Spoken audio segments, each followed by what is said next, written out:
It's a Friday matinee from the Cactus League in Surprise, Arizona, at Surprise Stadium. The Kansas City Royals hosting your world champion, Los Angeles Dodgers. Hi again, everybody. Along with Rick Monday, I'm Tim Neverett. Kirsten Watson will join us in just a little bit. And big news today, Clayton Kershaw makes his spring debut. Number 22 gets back up on the hill for the first time since the World Series. And Tim, he said before spring training, he said, I still have a lot of gas left in the tank. Well, if you look at the career, amazing numbers. 175 victories, just 76 losses. Career batting average against barely above the Mendoza line, just 208. So for the left-hander today, are we going to see breaking balls? Is that what he's going to work on, the slider? We're going to find out. When you compare the regular season and postseason numbers for 2020, what a season he put together. Well, he's amazing because not only the record, 6-2, the overall record, but then the batting average against even last season, just 194. He rises to the occasion, and during that short outing he's had this afternoon, we talk about some of those highlights. So Clayton Kershaw on the hill against another possible opening day starter, Brad Keller, for the Royals. Justin Turner, Corey Seager, Mookie Betts in the lineup this afternoon from Surprise.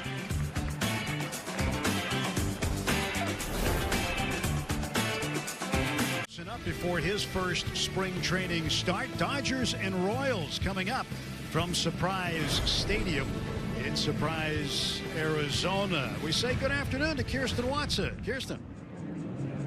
Thanks, guys. Hope everyone is doing well over there. Clayton Kershaw, as you mentioned, is expected to go for 2 innings this afternoon.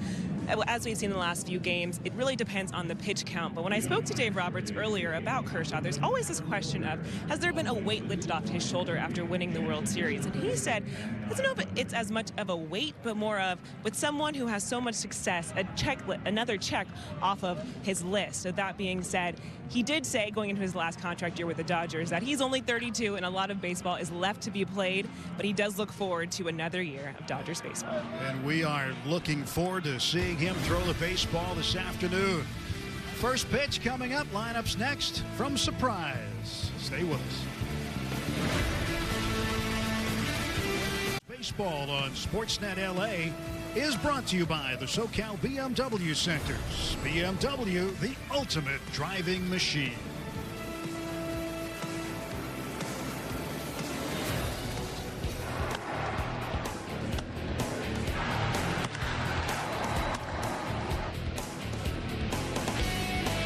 Mookie Betts, Max Muncy, Justin Turner, Corey Seager, heroes of the 2020 World Series in the lineup this afternoon in Surprise. A lot of the regulars represented here in a day game after a night game, as the Dodgers offense hopes to put on a bit of a show against the Kansas City Royals. And it is a perfect day for baseball. 77 degrees. South-southeast winds, 3 miles an hour, basically nothing. You can see the flags out in center field, not doing much. If you had to prescribe a day to play baseball, Rick, this would probably be it. Well, this is it, and especially turnaround after the night game last night. Dodgers have had some games underneath the lights, so you get pretty much the regulars are going to be in there, and our eyes are looked on to Gavin Lux, again, trying to earn that starting nod at the second base position.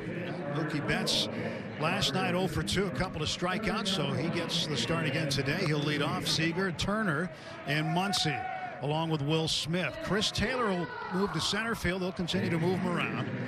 And as Rick just talked about, Gavin Lux hitting 7th. Matt Beatty will be in left field hitting 8th, and then Luke Raley will be the designated hitter in the 9 spot. So the Dodgers will go with 3 straight lefties at the bottom of the starting part of the order.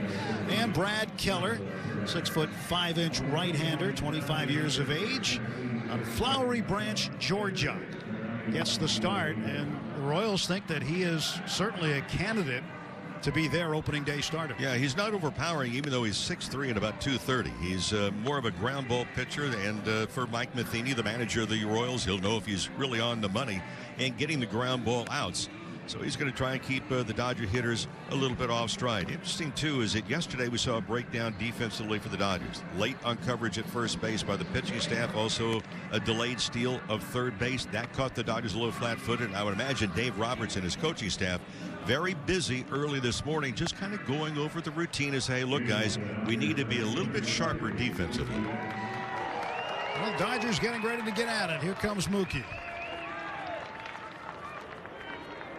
Mookie with the salute. Salvador Perez, seasoned veteran behind the plate and a veteran of World Series accolades himself back in 2015 with the Royals. Mookie saluting Keller, saying ready to go. Home plate umpire Alan Porter, he'll be the crew chief. He says let's go. We're just about set to get this one underway with Keller getting the sign from Perez. He winds and the pitch. And it is a strike call to the outside corner, and we are underway. 1:08 Mountain Time. Arizona and the West Coast still not on the same time, but that's coming. And Mookie rips this one through the whole left side, a base hit. Took the 0-1 pitch, put it into left field, and the Dodgers have a hit and a base runner. Well, for Mookie Betts, a little disappointed, a little angry, you might say, yesterday. The interpretation, the outside corner of the plate, in particular on a slider. There's no misinterpretation of this. Gets the fastball, and he's on base.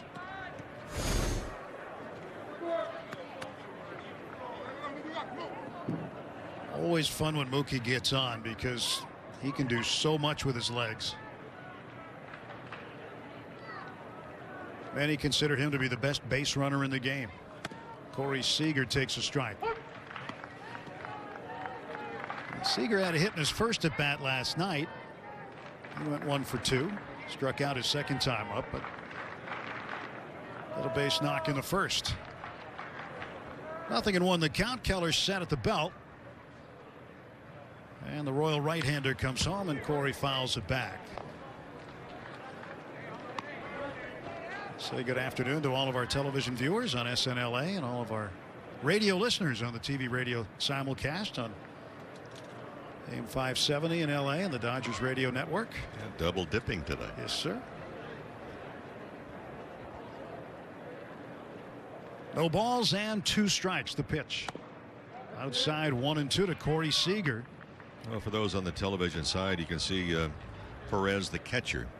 He was sitting so far outside, it was reminiscent, really, of the Atlanta Braves when they had that trio of pitchers, and they said, hey, look, we're not going to sit on the plate. We sit way off the plate. Perez also sets a little side saddle with a runner on base so he can throw a little bit better. He's down on his right knee. The fastball is high to Seager, evening the count, 2 balls and 2 strikes. So we're seeing, I talked about it last night, we're seeing more and more catchers that are down on one knee. I'm a little surprised. Now, Perez has a tremendous arm. Very fast release point as well. But the old adage is that, look, if you're down on your knees, the pitcher is going to be at a disadvantage because the runners can get going. Good take right there by Seager, right off the outside edge of the plate. That fills the count at 3-2. With nobody out, Royals will pay a little attention to Mookie Betts at first base. See what he does. And the payoff pitch coming. Here it is. And that's low, ball 4. 2 on and nobody out for the Dodgers in the top of the first inning. Well, you get this dynamic duo, and so many times they got on base to set the stage for the middle lineup. So Betts now at second, Seager at first. That sets the table for Justin Turner as the Dodgers have now set up shop against Brad Keller. Turner hit .307 last year. Of course, went through the free agency process. And thrilled to still be with the Dodgers. Last year, Turner very good with runners in scoring position as he takes a ball inside. 14 for 40 with runners in scoring position. And what does that give you for an average? 350 with runners in scoring position. So Turner hits in the middle of the batting order for a reason. 1-0 pitch. Breaking ball, down and away. 2 balls, no strikes. Big man to have back in the Dodger uniform with Justin Turner kind of sets the tone for Dave Roberts in his lineup. You put the veteran in at third base and you have him batting in just the big part of the lineup as well. Turner hits a high fly ball down the right field line. Coming over is Whit Merrifield, calling off the first baseman Carlos Santana. he'll make the catch, and Turner is out. And prior to that last pitch, Keller had thrown 6 straight balls.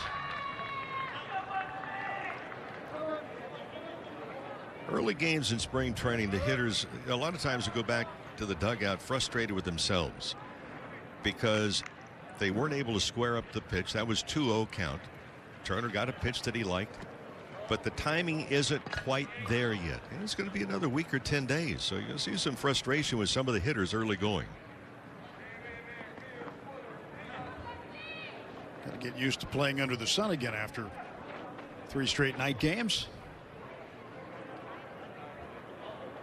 That's several day games right in a row coming up today all the way through Monday. Pitch outside. Next night game will be Tuesday night in Goodyear against Cincinnati. We already know that'll be a 7-inning game. Today, by the way, will be a 9-inning game. Real baseball. Yeah. However, innings don't necessarily have to have 3 outs before you retire the side. Here's the pitch to Max Muncy. It's outside 2-0. And some people have not been able to say, what on earth are you guys what are you talking about? Let's see. Over the last 2 games, I think the Dodgers have flipped 5 innings. They'll call them rolling an inning, flipping an inning, meaning that as long as the pitcher's gone 20 pitches, you can end the inning regardless of how many outs there are. And it's designed to protect the pitchers at this stage of spring training, and it's certainly understandable. Well, spring training is kind of designed to protect the pitchers anyway. Right. From a hitter standpoint, a position player standpoint, spring training does not have to be as long as it is. Opening day, by the way, 27 days away. Once he took one right on the outside corner for a strike. It's now 3-1 to Max. Question is, on opening day, will the Dodgers actually play? Because they will open in Denver against the Rockies. What will the weatherman have to say that day?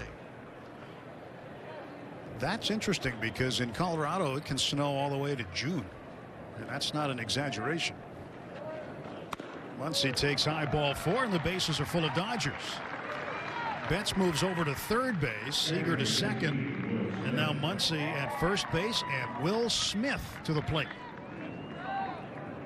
One of the big key factors in even the postseason, regular season as well. There was nothing regular about 60 games last year, but during the regular season, the Dodgers used the walks. They were very, very selective of pitches. They did it also in the playoffs. They walked a boatload of times and were able to cash it in.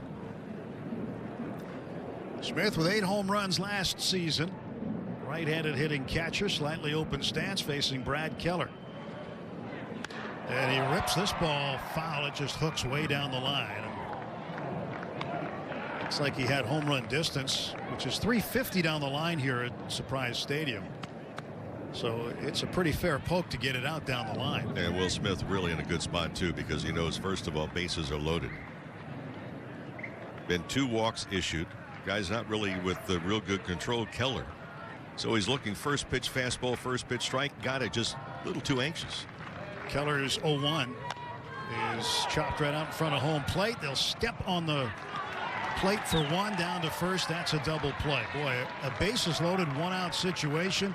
A swinging bunt turns into a 2 unassisted to 3 inning ending double play. Half inning done. No score. Royals coming to bat. Scoreless heading to the bottom of the first. Whit Merrifield in right field today will lead off for Kansas City. Adalberto Mondesi will make his first start in a spring training game for the Royals today. Carlos Santana, longtime Cleveland Indian, now with the Royals. Salvi Perez, longtime Royals catcher behind the plate. Hunter Dozier, Michael A. Taylor, the former National. Big acquisition for Kansas City. Ryan McBroom, Bubba Starling, and second baseman Nicky Lopez, who is vying for a lot of playing time at second base today. Part of the reason why the Royals are putting Merrifield in right field. And here he is, Clayton Kershaw, making his first spring training start. Well, he's been absolutely amazing in his career. Gave the numbers 175 in the victory column, just 76 overall. Career ERA under 2.5. Career batting average against barely above the Mendoza line at just 208. And the good news for Dodger fans is that Clayton Kershaw, before coming to spring training, says there's plenty of gas left in the tank. Kershaw has been one of the best and was the best last year in Major League Baseball in first pitch strike percentage. Knows how to do his job really well. 69.7% of the time he threw a strike on the first pitch. Ranked first in Major League Baseball in that category among starters, and he does it right here. Starts him off with a fastball, and it's 0-1 to Merrifield. And Merrifield plugged in is right here, so someone's talking to him. And a swing and a miss. And he's got what they call an AirPod, and it looks like he is mic'd up for national television and using an AirPod instead of having the entire wired up IFB, they would call it. I know that was tried in the wild card round last year with Justin Turner. That was interesting. They're trying to do it wirelessly now in a spring training game as Merrifield turns on one, sends it deep to left field, and that's going to bounce off the wall. Matt Beatty will play it. And into second with a leadoff double is Whit Merrifield. I personally thought that last year they didn't consult me on it at all, but I thought it was really a big burden for players to be mic'd as you're going into postseason play and trying to get to the big stage, the big dance, the World Series. Merrifield got around to that offering. I mean, spring training it's done all the time all over baseball. It's kind of neat. But when the games count, different story. See Lux holding Merrifield on, who gets a big lead, and Mondesi lines out to Muncy. And Lux, well, the ball was caught. All he has to do is go go back and touch the bag. Yeah. You don't have to get the guy in a rundown. I'm not sure Lux realized that Muncy caught it on the fly. So 2 men out.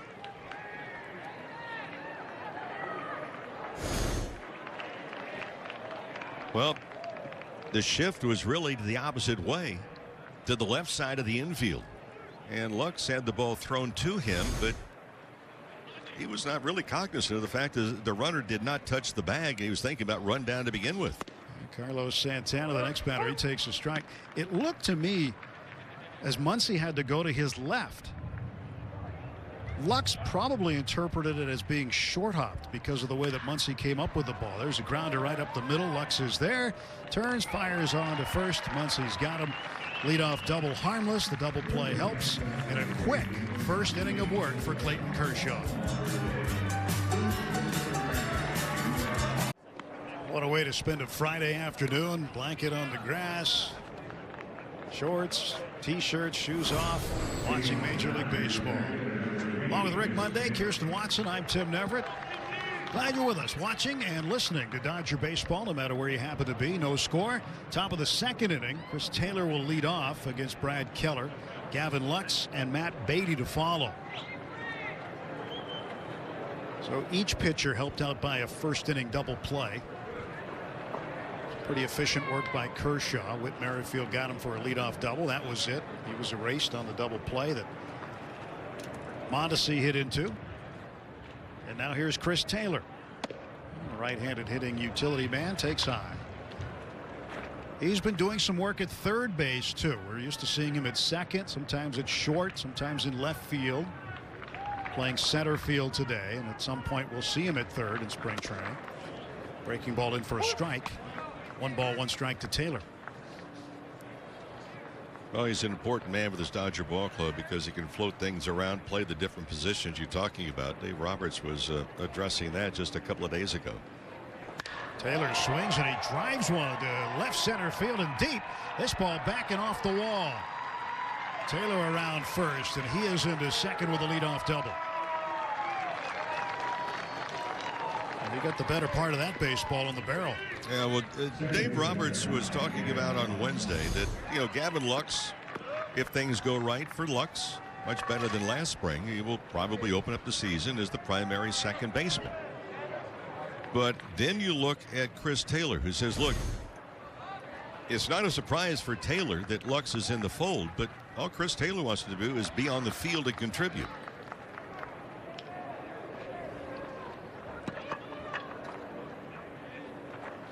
Well, Gavin Lux been swinging a pretty good bat here in the spring. Came in ready to go. Nobody out. Runner at second, and Lux, first ball swinging, will have himself another base hit.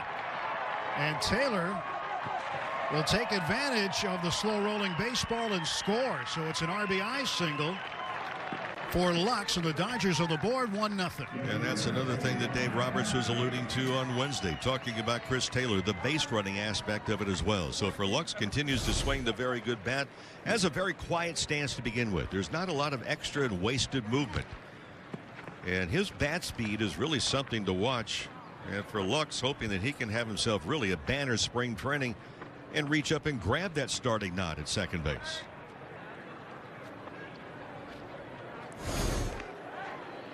Throw to first. Lux is back. As Matt Beatty stands in. The Dodgers on the board first, and they did not score in their last 8 innings. 7 innings of last night, shut out by the Cubs 7-0. First loss of spring training this year, and the first loss, let's see, I think it was in first loss in 10 exhibition games. You go back to last year before things were shut down. Watching Beatty, there's one thing that you look at, and for those on the television side, he holds his hands relatively low to begin with. Then as he strides, the hands come up to the top of the strike zone. At times he gets caught with the hands still in transition. Pitch outside to Beatty, and the count goes to 2-0. It's like a hitch. A lot of people say, well, you can't hit if you have a hitch. No, you can. And there's been some fabulous hitters in the history of baseball that have a hitch. However, you want to hitch early where your hands drop and then come back up. And again, from time to time, Beatty gets caught in that transition. Takes outside again, 3-0. Because we saw right there, his stride was still going forward and his hands were still on the way back. Well, the two need to work together and not against one another. Matt Beatty with Gavin Lux at first base. Nobody out. 3 balls, no strikes, the count. Keller deals, and this ball slapped down the left field line, slicing just fine. Well, that had double written all over it, but it needed another 8 inches to the right. And are you late to the swing because of the transition with the hand still? Good point. And how well does he handle the ball inside? The old adage used to be, and you cannot teach everyone to hit the same way. You cannot hand stamp it. But you say that the transition from the television side, the hands are still going back, so he's late to the dance as far as getting the barrel of the bat out to hit the baseball. But what happens now if you magnify it and that pitch is on the inside third of the plate and you're late? 3-1 the count to Beatty. Left-handed hitter steps back in. Mondesi, the shortstop, shading second base. Stretch by Keller.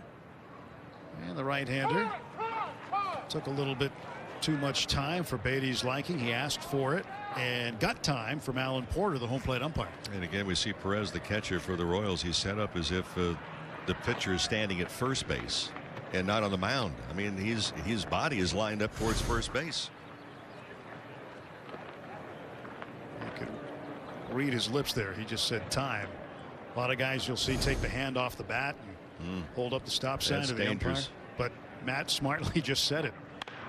And he bounces one to the first base side. Santana goes to Mondesi, back to first base with Keller covering, and Beatty beat it out.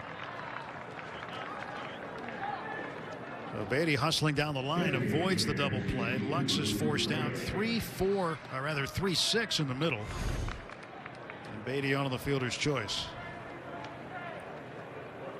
Nice play. Throwing to second, avoiding the runner.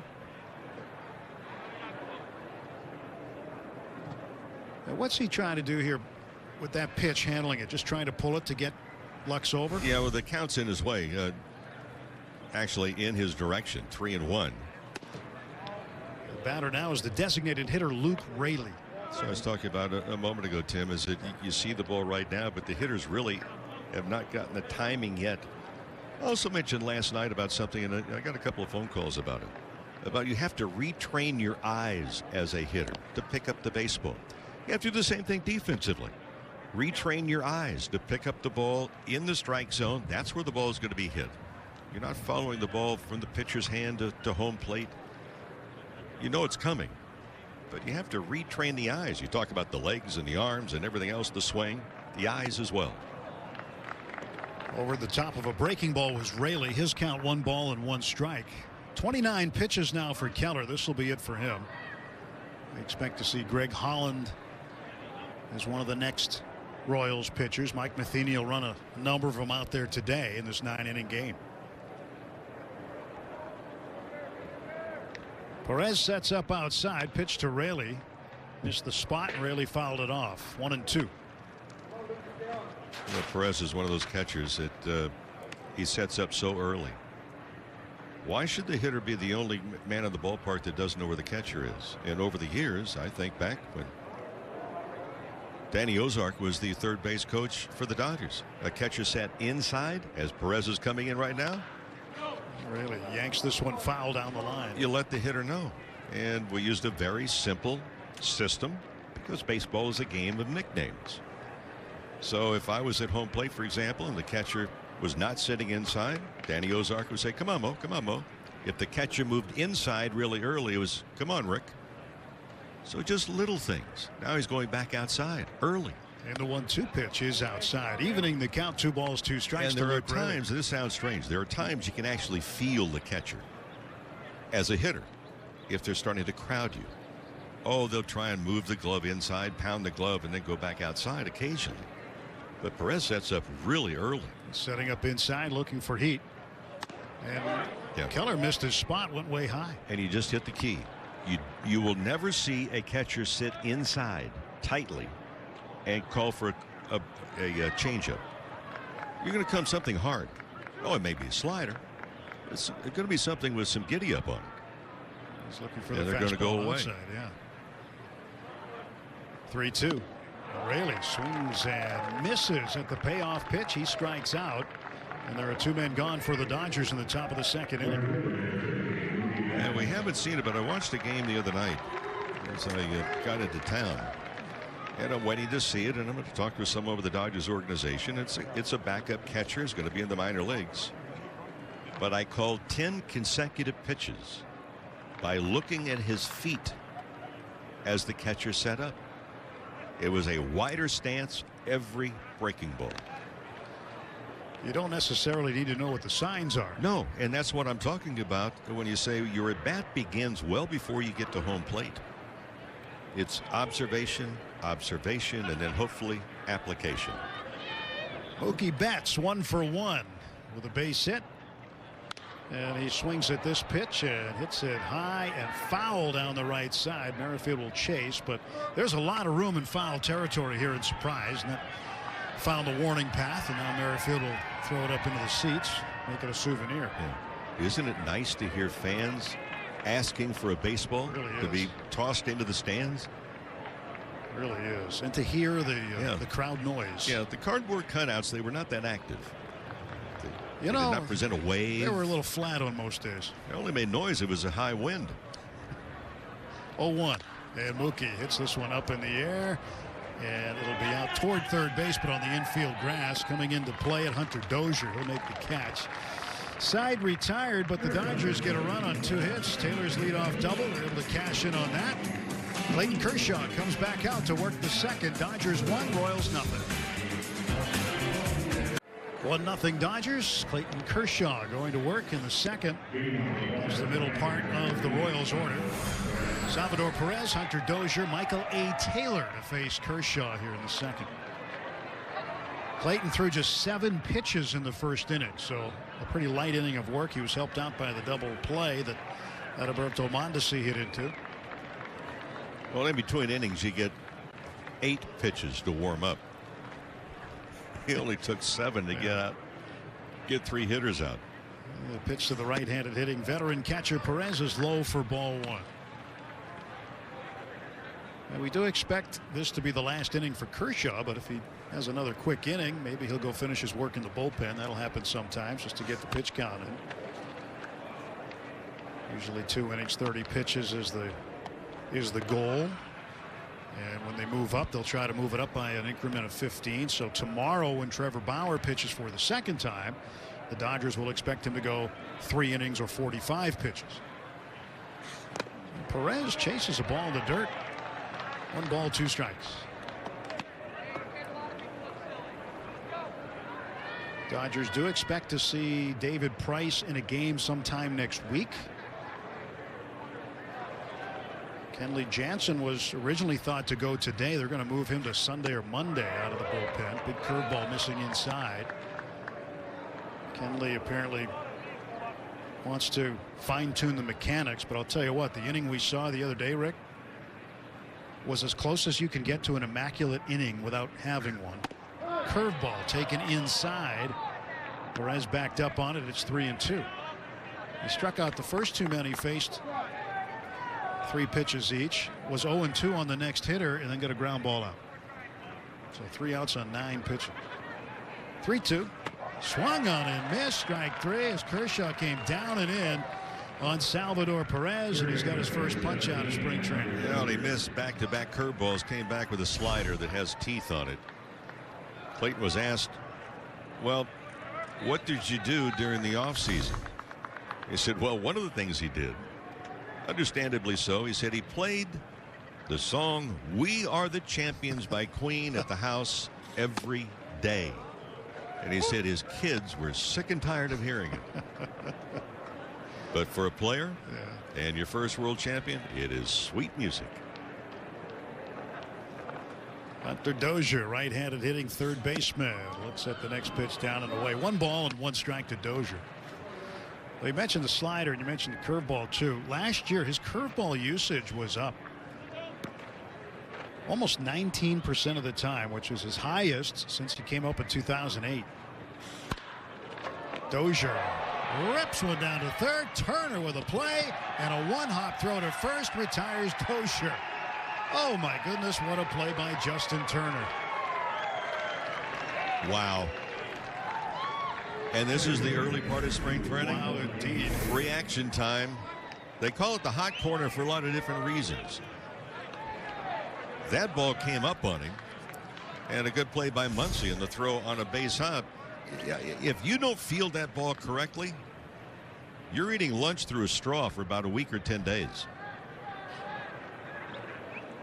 Just another day at the office for Justin Turner. 2 men out, bases empty. Michael A. Taylor, first ball swinging, gets that one past Turner and down the left field line. Taylor will try for second. Ball comes into second base. Not in time, and Taylor aboard. Taylor, a fleet-footed outfielder. He covered a lot of ground at Nats Park in D.C. for the Nationals, who 2 years ago were the world champs. He doubles down the left field line, and with 2 outs, Royals have the tying run in scoring position. Had the shift on to the left side of the infield, and yet Turner was considerable distance off the bag at third. Of course, the shift, bread and butter for the Dodgers. Discounting last year, but to go back to 2019, no team in baseball applied the shift more often than the Dodgers. Royals designated hitter is Ryan McBroom. He'll take a fastball strike from Kershaw. McBroom and then Bubba Starling and Nicky Lopez, the back part of the batting order for Mike Matheny's Royals. That signature stretch from Kershaw. Looks back at second. Now the pitch, curveball drops in for a strike. And Ryan McBroom got the best look at it.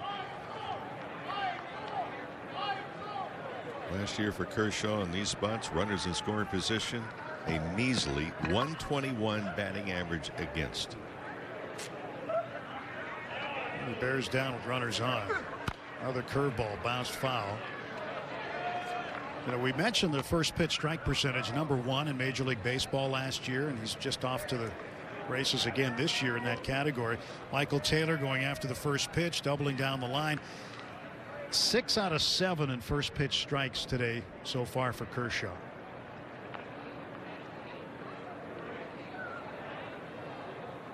Kershaw peeking back at Taylor at second. The lefty comes home, and this ball's fouled back. Still 0-2 to McBroom, the DH.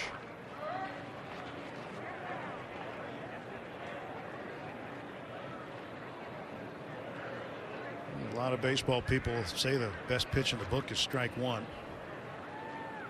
I guess then you go to the next volume, and if you go strike two, it's 0-2.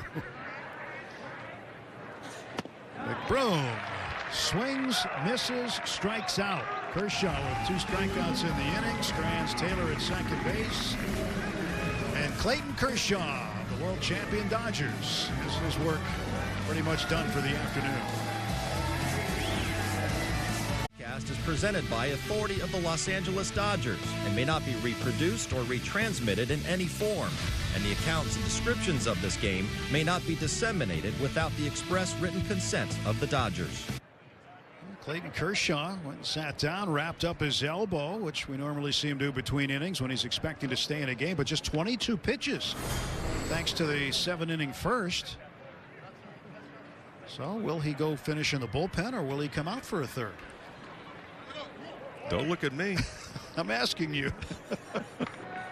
The way just the reaction right now, he may want to start another inning because of the low pitch count.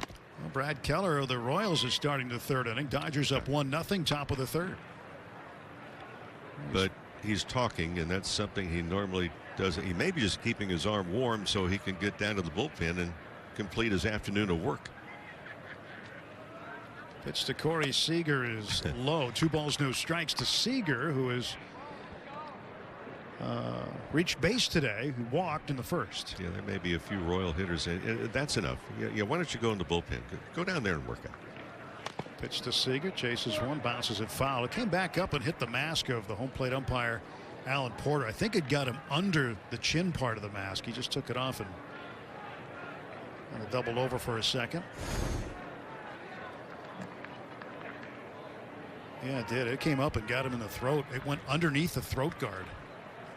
Yeah, it was really the throat guard with the mask, and then the chin strap that the late Bill Bueller, who was the head trainer of the Dodgers, and Steve Yeager designed. Yeager, of course, a very scary situation in his career. In San Diego, Bill Russell was the batter. And a broken bat, and the broken bat came over and hit Yeager in the neck in the on-deck circle, and it came within centimeters of his jugular. Yeager, by the way, still has some of the splinters from the bat. He wound up being okay, but they designed in the throat guard. And Alan Porter, well, he's about as good as he's going to be right now. You talked to Steve lately? Talked to him yesterday. Doing fine. Good. 2-1 pitch to Seager. He fouls it off to the left and out of play. 2-2 to Corey.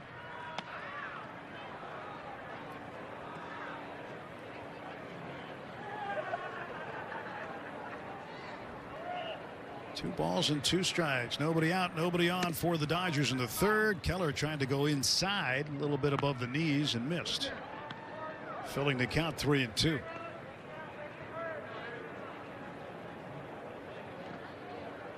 Keller had 5 wins and 9 starts last year for the Royals. Seager hits this one deep to left field, and right on the warning track and fighting the sun is Bubba Starling. A couple of feet in front of the wall, he'll make the catch, and Seager is out. 1 gone. Good day for sunglasses. Of course, if you're wearing the sunglasses all the time, you know the old flip down glasses are much darker.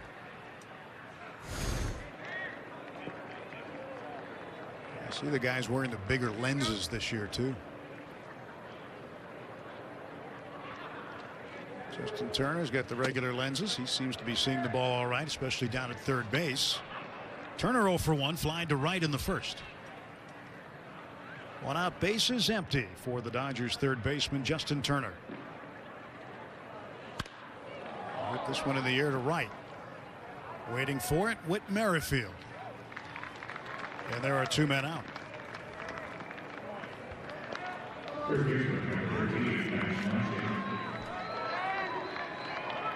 we're hearing some good news also out of Florida that Aaron Boone, who had a pacemaker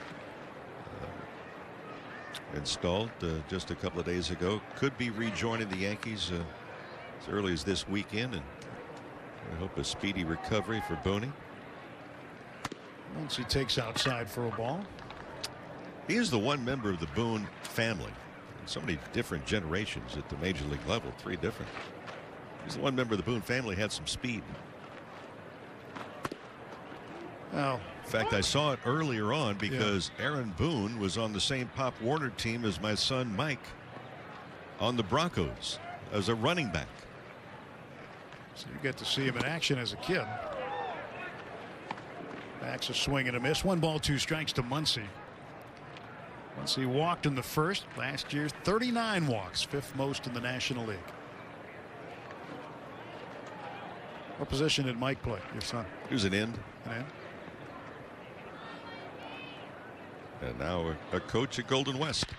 Muncy slaps this one the other way on the ground, a base hit. 2-out single for Max Muncy. He's been on board twice so far. Well, Muncy in that number 4 spot in the lineup, the average was down, but the production was up. And one of the other things that Muncy was able to do, which is kind of the cornerstone of the Dodgers offensively, is gain a lot of walks. Very selective as a hitter, which you would think with the selective approach that he had, that the batting average may have been a little bit higher, especially the damage he did with the bat. What? Keller deals low to Will Smith. Smith hit into an inning-ending double play in the first. Dodgers had the bases loaded, 1 out. Smith trickled 1 out in front of home plate that Perez hopped on and started the twin kill. 1-0 pitch to Will. Ooh, took a good one for a strike. 1-1. Amazing numbers early going for Will Smith. 91 career games, 23 home runs, 67 runs batted in. And then with runners in scoring position, how about this for a younger player? 362 batting average to begin a career. Takes outside for a ball. So with runners in scoring position, did a good job. You start to look at late in the ball game, hit over 400, 9th inning on since his debut. 6th in the National League in slugging percentage, 8th in the National League in OPS. And then he does not swing and miss at too many pitches out of the strike zone. Keller's 2-1 offering is swung on, hit in the air to center field. Waiting for it to come down. Michael A. Taylor's got the glove up shading the sun. The glass is on. He makes the catch. So there was a hit in there for Max Muncy, but Seager, Turner, and Smith flied out to all parts of the forest here. We're through 2.5. 1-0 Dodgers. Clayton Kershaw is indeed done. 22 pitches, 17 of those for strikes, and he'll head down to the bullpen and complete his day's work and get the rest of the intended pitch count in. But pretty good start. His spring training debut today. Gave up a couple of hits, to both doubles, but they resulted in no runs. The slider working. There again. But the efficiency, though, Rick, 22 pitches, 17 strikes, 77.3% strikes. And now Mike Kickham will take over here in inning number 3. That was pretty much as it is scripted as far as Kershaw in his career. Gave up a leadoff double, then the double play, gave up a 2-out double in the 2nd inning, and then gets the strikeout to end the threat. So a nice little tune-up to begin with. You can go back and play "We Are the Champions" a few more times tonight. Listen to it. There's Kickham's pitch.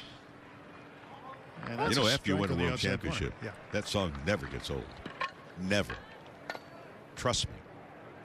That's the other one that 81, the Big Blue Wrecking Crew. Yeah. Well, it was, the flip side was New York, New York. Yeah. A big deal. And we are the champions. Has a nice ring to it. Not only sound, but you get one. Hardware. You get one to go with it. Bubba Starling, the left fielder. Then Nicky Lopez in the order will turn over to the top, and Whit Merrifield. You know, it is so hard as a team and an organization, first of all, to put a winning team together. Dodgers have done such an amazing job over the years in doing it. Certainly the run that they have right now. But then you start to say, okay, postseason play. Things can happen so fast, and then get to the World Series, and then to win a World Championship. Ground ball to third, backhanded by Turner. He slings it onto first base to get Starling. So one down in the Royals' third inning. Well, Mike Kickham, he started the opener here in Cactus League play. Former Giant farmhand out of Missouri State in Springfield, Missouri. 6th round pick in 2010 by the Giants. And spent a little time with them. He finally made his way through the Pacific Coast League in Fresno in 2013 to debut with San Francisco. And he's been in the minor leagues since. Had a couple of games in 2014, one of their World Champion seasons. The rest of his time has been spent in AA and AAA.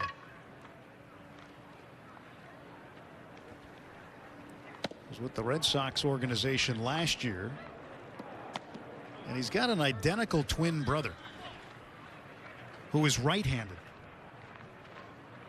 So imagine the fun you could have with that if they both pitch. If the right one doesn't get you, the left one will. That's how the song goes. Lopez bounces it to the right side, to his glove side. Lux flips on to first for the out. 2 gone. There's the Kickham family has some pretty good genes to begin with.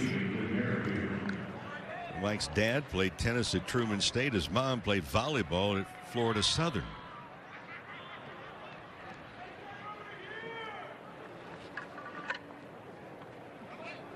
It's always interesting, though, with kids when you don't know when they're born whether they're right-handed or left-handed, and then you start seeing the tendencies if they're going to be righty or lefty.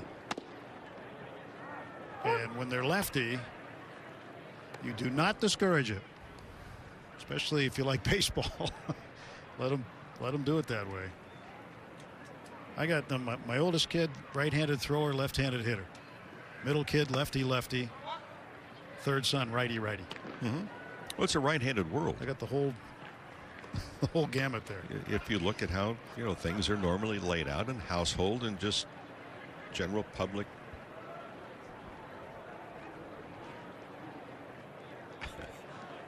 1-1 pitch to Merrifield. He bounces it through the right side. A base hit. Merrifield 2 for 2, single double. And he has been a hitting machine for Kansas City. He's been in the top 6 in Major League Baseball in each of the last 3 seasons in hits. He led in hits in 2018 and 2019. That's just a smart approach to hitting, because the Dodgers had to shift onto the left side of the infield. Second base is wide open. You could park an 18-wheeler between first and second base, and you can see that he was aiming to try and hit the ball right there. And Mondesi goes the other way. Mookie Betts on the run. He won't get it. He'll have to play it off the screen. Merrifield hustling around the bases. Lux with the relay to the plate. He'll be cut off, and Merrifield will score the tying run as Adalberto Mondesi drives it in with 2 outs. He gets to second with an RBI double.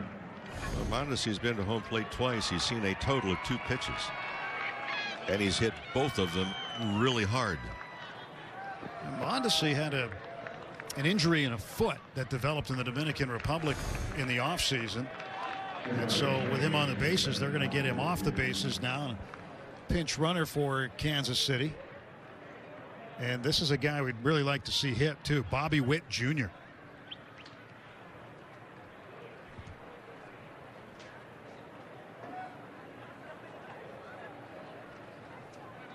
So Bobby can hit, but he's pinch running, and Santana first ball swinging, bounces one to Lux. He'll fire on to first base, and the side retired, but a run comes in on 2 hits. No errors and a man left. We'll head to the 4th inning and surprise Arizona. Dodgers 1, Kansas City 1. World champion Dodgers baseball on Sportsnet LA is brought to you by Carl's Jr. Feed your happy at Carl's Jr. with the big Carl or the really big Carl. A great family moment. Clayton, wife Ellen, the youngest of the Kershaw children, Cooper Ellis. Ellis, of course, named for Clayton's battery mate, A.J. Ellis. He was right after the World Series. Clayton, long road to becoming a world champion. Now, Richard Lovelady will take over for Kansas City to start the fourth of a 1-1 game. Along with Rick Monday, Kirsten Watson, Tim Neverett with you on this beautiful Friday afternoon. Hope you're enjoying the baseball game wherever you happen to be listening to us or watching us from. For the Dodgers, it'll be Chris Taylor, Gavin Lux, and Matt Beatty this inning. Bobby Witt Jr. remains in the game to play shortstop for Mondesi. And first ball swinging Taylor. He hits it high in the air up into the sun field and left. Bubba Starling gets under it, makes the catch. One pitch and one away in the Dodger fourth. But Taylor last year, interesting year at the plate too. Right-handed pitching, he just raked against. Hit .296 against righties. Struggled a little bit against lefties, hitting only .200.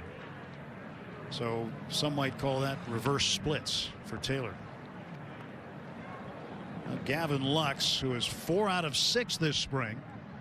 3 of his last 4 hits have come on the first pitch of the at-bat. It won't happen here as Lovelady rides one up and in. Plus, after a 1-pitch out, Lux is not swinging anyway at the next pitch. If he does, he's going to hear about it from somebody as soon as he gets back to the dugout. 1-0, fastball outside. 2 balls, no strikes. Probably from multiple people.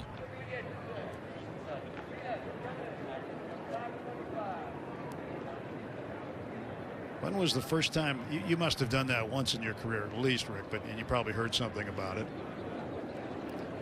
where you gave the pitcher 2 outs on 2 pitches? Or did you ever do that? You learn in a hurry. The dugout at times when you go back to it can be either a lonely place or a hostile place. You hope it's a welcoming place. Doesn't happen all the time. Left on left matchup here. This ball grounded down toward third. Third baseman Hunter Dozier flags it down, spins, throws to first, and Lux is out. And normally it starts off like this when you get back to the dugout. Hey kid, come here. Let's have a little talk. Get the arm put around your shoulder. And you know what? And that's an important part of the game is that when you have the leadership on clubs. And depending if it's Justin Turner, if it's Mookie Benson. Mookie made a comment last year when he joined this ball club, day 1 of spring training, holding himself accountable and those around him. The Mookie rules last year. But that's a good sign for a manager. When you see something, you don't have to say it. You may have a conversation with him yourself, but you want the guys to be able to police themselves and have that leadership role. So from time to time, you can say, hey kid, come here. Well, those little things last year because of Mookie Betts, Dave Roberts was all for it, let it happen, and they would have to put money into a pot if they dropped a ball or they did different things, and holding each other accountable and even financially. So it might be $25 every time they have a mess up and pick a charity and do it and that end to where it's a learning situation and everyone wants to avoid having to reach into their pocket. Right. Some more than others, as a matter of fact. I think Justin Turner said he was on the hook for $1,400 last spring. I think he said, and it was a short spring. Maybe that was including the summer camp too. I'm not sure. But guys are happy to donate to charity. Pitch to Matt Beatty, fouled off the right knee of Salvador Perez. Okay. He went down. That's the knee that's down. Okay, you have shin guards, but you're on top of one shin guard. So your upper thigh is exposed. The top of your knee is exposed. Just another argument. Why are you down in this spot? Watch where the ball hits on the knee. Yikes. How long is it now before we see the extension of the top of the shin guards? Well, if you're going to have a guy down on one knee, What do you got, a thigh pad now? I need a whole suit of armor from the waist down. Dressed up like hockey goalies. Remember, those pads got a lot wider over the years, too. They used to be almost as wide as what Perez is wearing. and a few of the goalies would like them even wider so it would cover the entire net. A 1-1 score, top of the fourth inning. Matt Beatty, 2 outs, nobody on. 2-ball, 2-strike pitch from Richard Lovelady. And Beatty pops it up. Foul ground, back of the plate. Perez giving it a look. Trying to make the basket catch, couldn't do it. So that would cause a problem if you have the Mookie rules with Kansas City. You know, the size of the crowds are somewhat decreased, and Perez just kind of limping to go back. But for those who were hearing, there's a gentleman says, hey, take that boxing glove off. Those Perez did not go down on his knee that time either.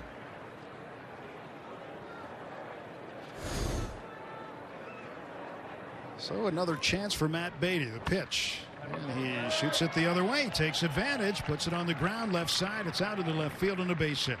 2-out single for Matt Beatty.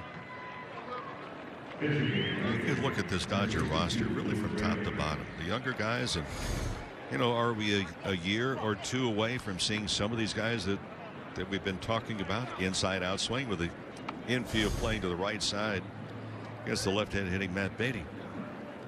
But we heard so much about some of these younger players. It's fun now to see them play and understand why they were talked about so often. Designated hitter is Luke Raley, the number 9 hitter in the order. He went down swinging in the second inning. 0 for 1 today. Takes outside from the lefty Lovelady. Dodgers went up 1-0 in the second. In the bottom of the third inning, the Royals added the tying run. They did it with 2 outs. They went single double with 2 men out to get that tying run across. And Raley looks at one downstairs, goes after it and misses. 1 ball, 1 strike. For the pitcher for the Royals right now, Richard Lovelady, second appearance of the spring. He won 1/3 of an inning Wednesday against the White Sox. So this is the 3rd time he's been out already. And this is the 6th game. Royals are 4-1. Dodgers 2-1-2. 9-inning game today. First 9-inning game of the Cactus League schedule for the Dodgers. 1-1 pitch. Swung on and missed. Fastball. Well, Lovelady, when he got the phone call, actually it was a conversation to go up to the big leagues. His coach came to him and says, hey, buddy, it's time. He says, what do you mean it's time? He says, well, they need you. He says, well, who needs me? He goes, they need you up in the big show. Lovelady's first reaction, began to cry. 1-2. And a ground ball right back into his glove. Charges over toward first. The underhand toss to Santana to record the out. No runs, a hit, a man left. Way through the 4th. It's 1-1. Your favorite Dodger Stadium eats are available at home through Dodgers Home Plates. From Dodger Dogs, garlic fries, and nacho helmets, you can get a taste of the ballpark experience delivered on demand. Search for Dodgers Home Plates on Postmates and order your stadium favorites for the next game now. I like that 2-tone Kershaw jersey right there. Blue on one side, home whites on the other. Pretty neat. I guess that's good if he's pitching home or away. So Kickham stays in the game. He'll face Perez, the catcher. Royals 1, Dodgers 1, bottom of the 4th inning. Now, one thing we were talking about earlier, at least at this stage of spring training, we're not necessarily seeing it so much today. We've seen a lot of first ball swinging today, but a lot of hitters want to take pitches. They want to see different pitches in different locations at this time in spring training. Yeah. Training the eyes, knowing where the strike zone is going, picking up a pitch. Here's the 2-0 to Perez. He'll swing and miss at a ball in the dirt. I think there's some hitters also, Tim, that in spring training, the early goings, that they want to be able to approach that first pitch as if it's a 2-0 count or a 3-ball, no strike count, where you're extremely selective. 2-1 bounce foul, third base side, 2 balls, 2 strikes. Because every one of these hitters, if you were to diagram, say, okay, look, you're going to put in a home run hitting contest. Where would you place the ball if it were on a tee? Where do you handle the ball the best? Put it in a zone about the size of maybe a volleyball at the largest. All these guys can tell you exactly where it is, and if they can't, they're in trouble. 2-2, bounce to the left side of the infield. Turner grabbed it in the hole, bobbled it, fires to first, and gets it there in time to retire Salvador Perez. Well, it looked like Perez might catch a break there, but Turner hung with the play and gunned it over to first just in time. Justin Turner makes it look easy. He's already picked one red-hot shot. Well, this one pops out of the glove in the transfer to the bare hand and still grabs it with the bare hand and makes the throw. It's not an easy play. Whoops, there it is.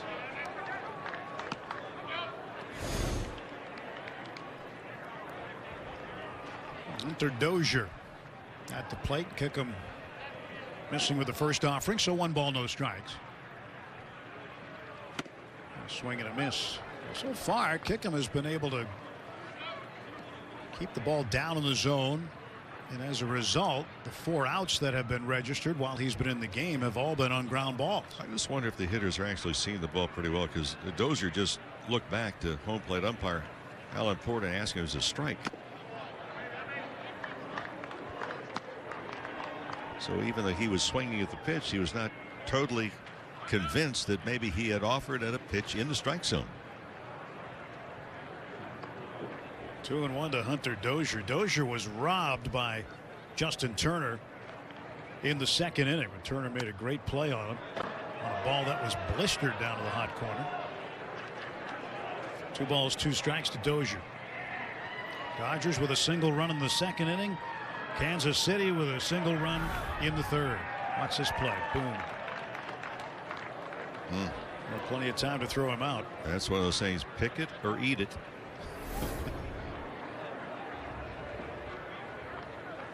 You play the game long enough, you know what the baseball tastes like, so you'd rather pick it. Oh, yeah.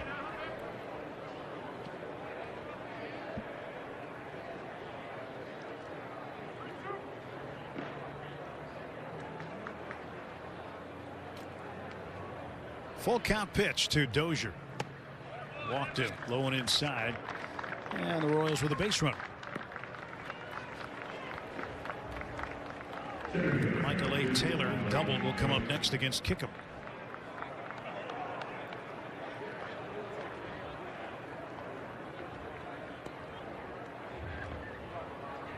We mentioned Mike's identical twin brother Dan, who's a right-handed pitcher. He was also drafted as a pitcher by the Rockies. 2010 out of Crowder University. A strike to Taylor.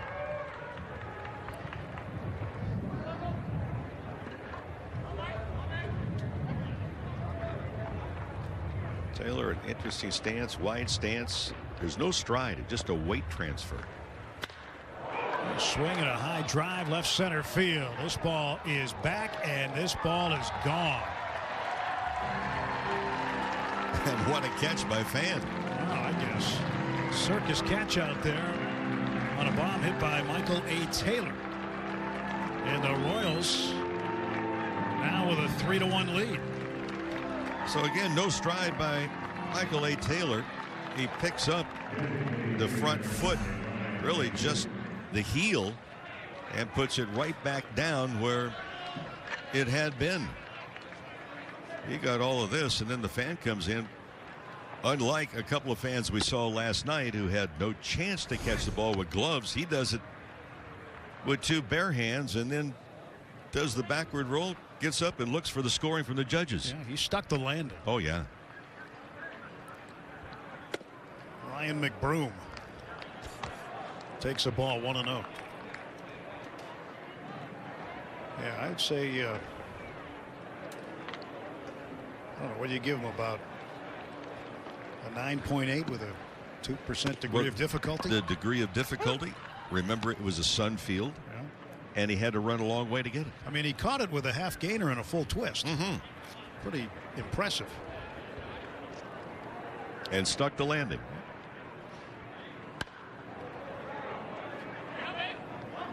That guy's ready for opening day. He doesn't need any more spring training. Watch this. Yeah, I got it. I got it. Here's your half gainer. Hold on it. Now watch the landing. Twist. And then looks to the judges. Routine.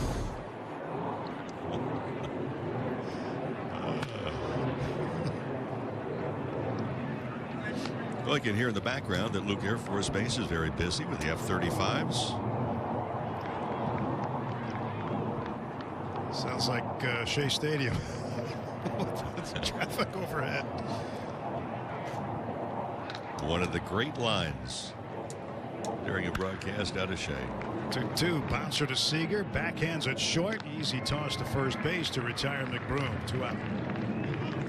LaGuardia is just a mile away. So if the weather is just wrong, not right, wrong, the takeoff pattern was over Shea Stadium. Still is over Citi Field right now. But the late great Jack Buck, is a deafening roar of a jet is flying over. He goes, folks, there goes another load of lost luggage.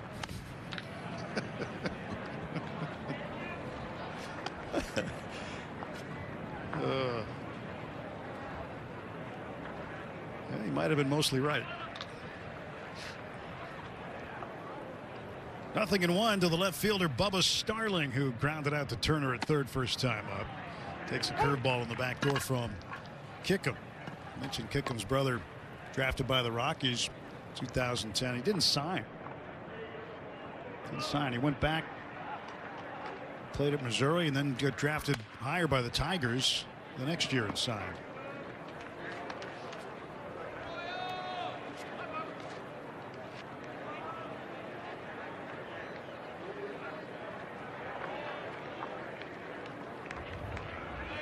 But imagine being a little league coach or a Babe Ruth coach or a high school coach, and you get the left-handed, right-handed Kickham brothers as a package deal on your mound.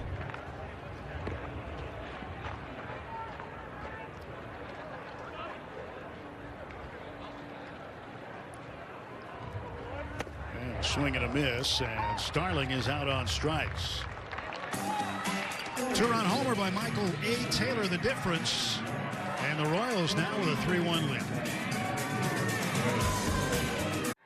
Welcome back to Surprise Stadium. Sign up now to receive the latest team news and ticket information straight to your inbox. Register for Dodgers email alerts by visiting dodgers.com/newsletter today. All right, thank you, Kirsten. And Mookie Betts will lead things off for the Dodgers in the fifth. Now down a pair of runs, 3-1. Betts, Seager, Turner due up. And facing a new pitcher, right-hander Jackson Kowar. And Kowar deals low ball 1.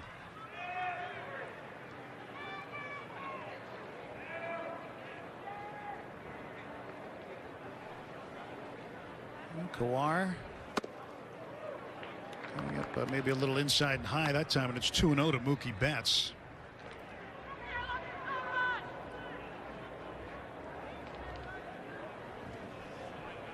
Kowar had 2 scoreless innings Monday against the Indians. Last year he was at the alternate site for the Royals the entire season.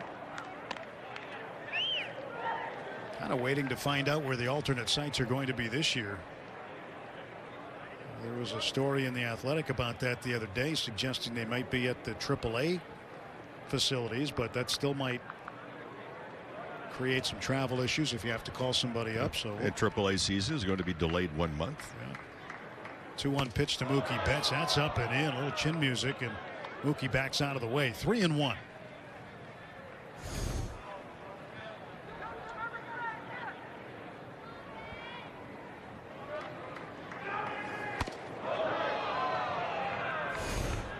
And the 3-1 pitch to Betts.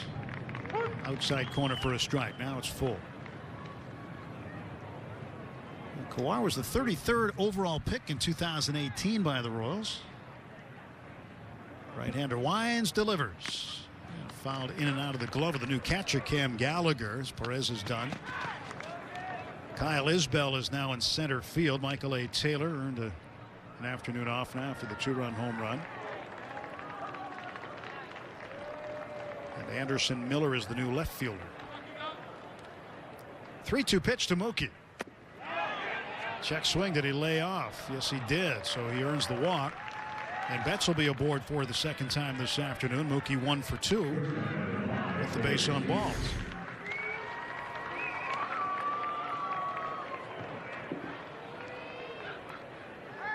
What do you think on the side swing?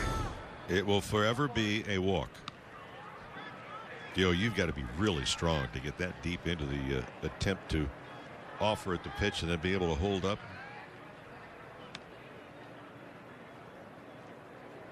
So third time in 5 innings the Dodgers have had the leadoff man aboard.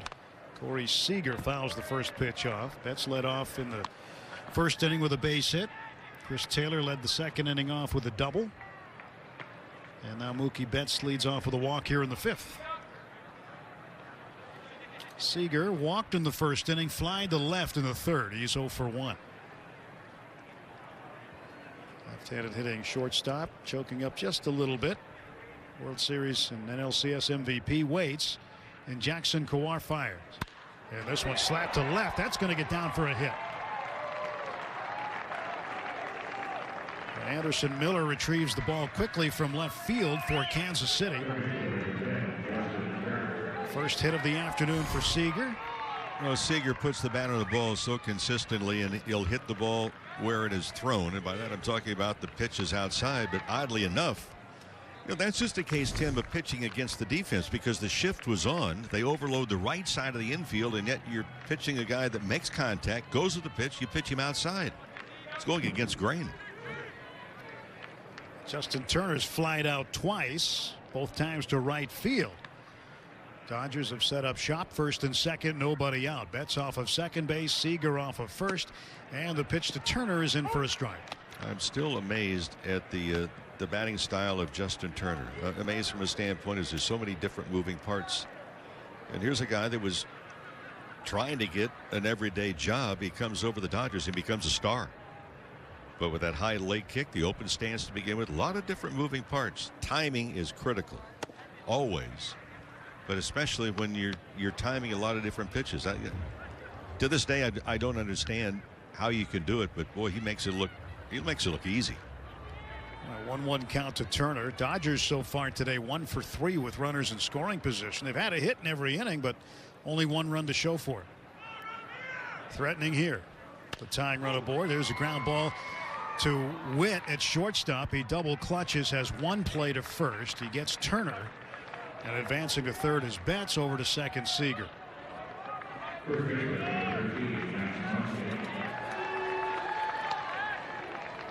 So Turner moves him up a station. Now it'll be up to Max Muncy to get him in as the Dodgers have the tying run in scoring position. Muncy gets a first pitch fastball, middle of the plate in, below the belt buckle. You might want to put some cotton in your ears, folks.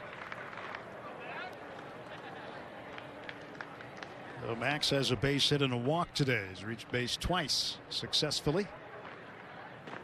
First pitch is high and in, ball 1. The Dodgers with a bit of a threat going in the 5th inning. Seager getting his walking lead off of second base. Betts good size lead at third with the third baseman Dozier playing off the back. 1-0 pitch coming to Max Muncy. And he swings and misses, and it's 1-1. Yeah, it took something off.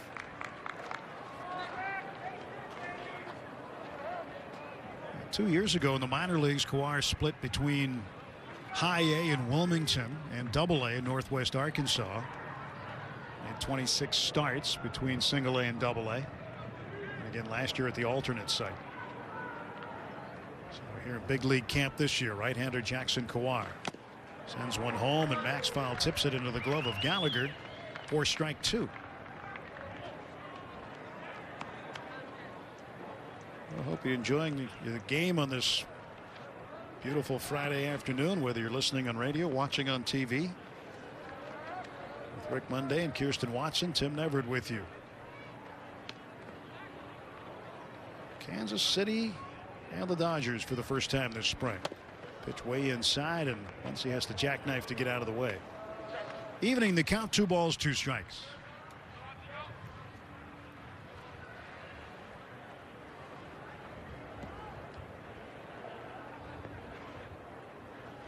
Runners off second and third.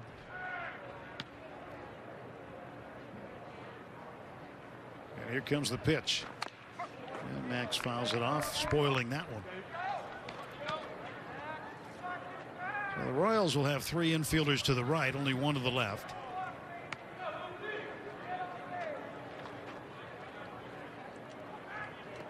Third time through the lineup for the Dodger ball club, so this may be the last time that we see Messrs. Betts, Seager, Turner, and maybe even Muncy, at least for today. Muncy hits a high fly ball foul, third base side. Dozier chasing after it, but that's up into the seats. Foul ball for Muncy. Still 2-2. Surprise, not that far away from Glendale.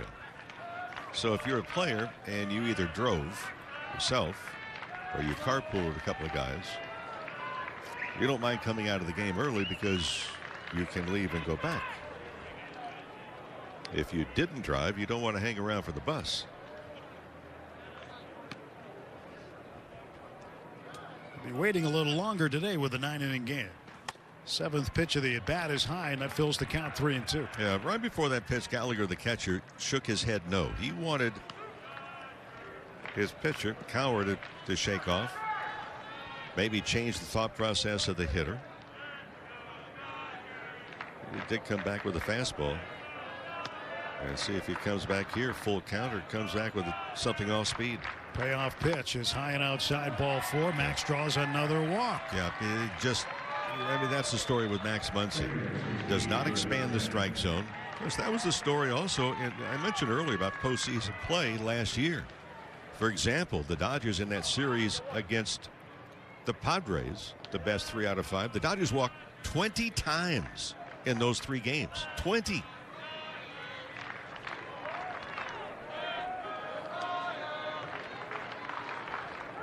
Now a visit from the Kansas City dugout.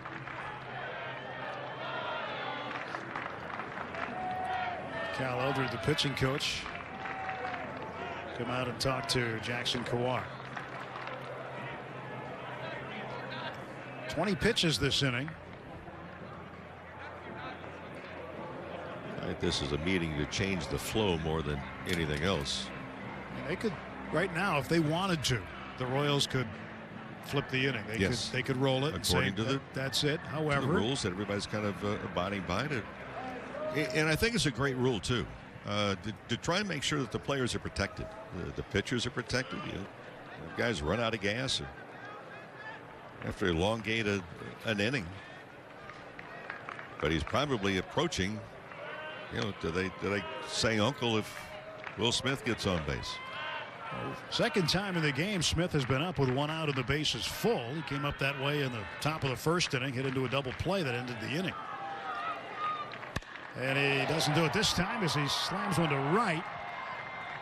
It is caught by the right fielder Merrifield, who gets it back in there. Just too hard hit for Betts to advance from third to the plate. I mean, Will Smith just smoked it the other way.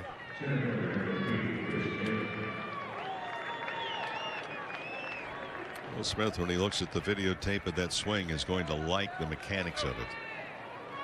That's why hitting is so hard. You're reacting to an action. The action is the pitch. Even if you're successful and hit the ball right on the button, there's a defensive player standing there. You got to hang with him. Chris Taylor a chance to try to get not only Betts but Seager in, maybe tie the ball game. 3-1 Royals, top of the 5th. In the pitch. And Chris hits one well to left field. This ball back. It's a grand slam. Chris Taylor clears the bases.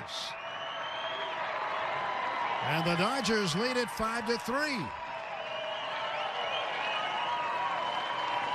Well, he didn't wait around very long, did he?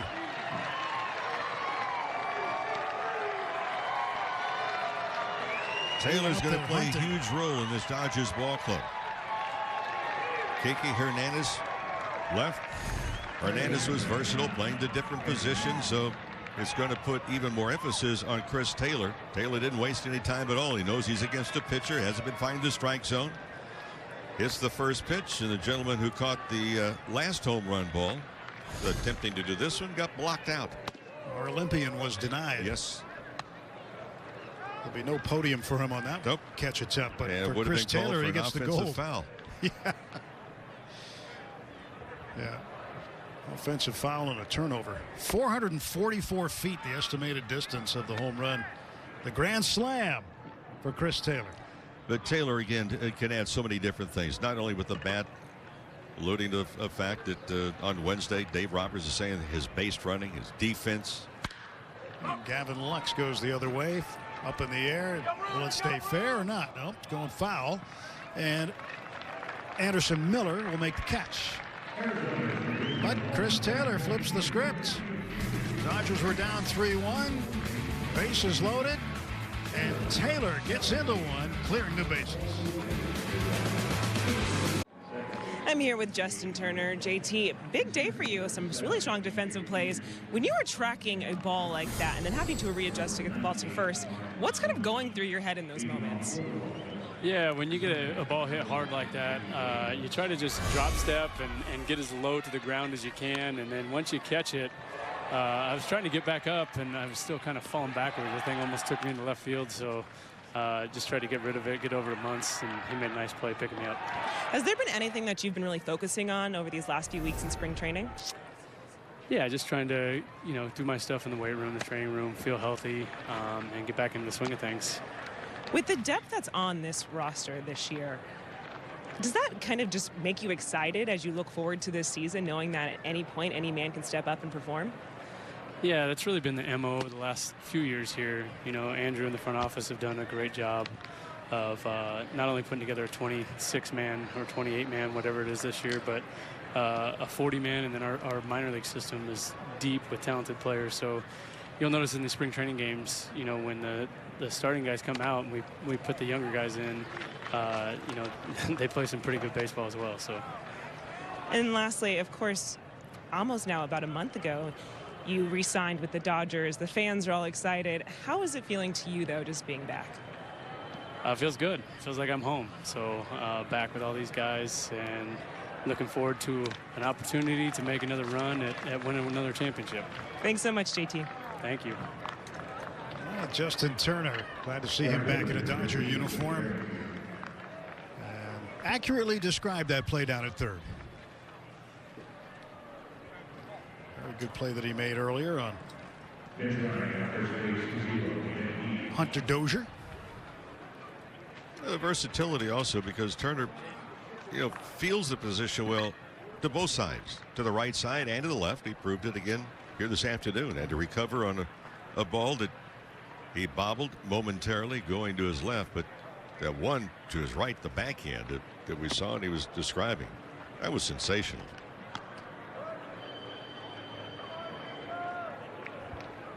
It would have been hard to see him in another uniform, wouldn't it?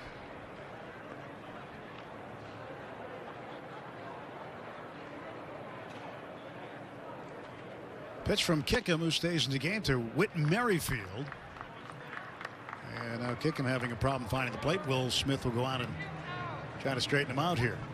See his 6 straight balls thrown to start the inning. He ended up walking Nicky Lopez to start things off, so nobody on and nobody out and 1 on for Kansas City. Merrifield at the plate, and Bobby Witt Jr. coming up.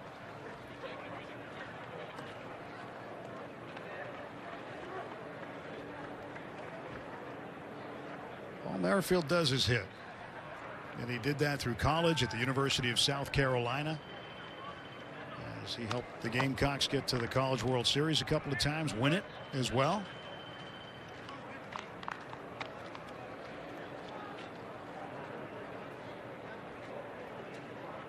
One of his college teammates just made news the other day, Jackie Bradley Jr., who signed with the Milwaukee Brewers. So we'll probably see him in a spring training game pretty soon. But those two guys won a College World Series together at South Carolina.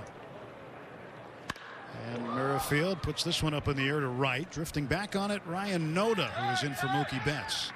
Noda makes the catch. And tagging, heading for second base, was Heath, the pinch runner.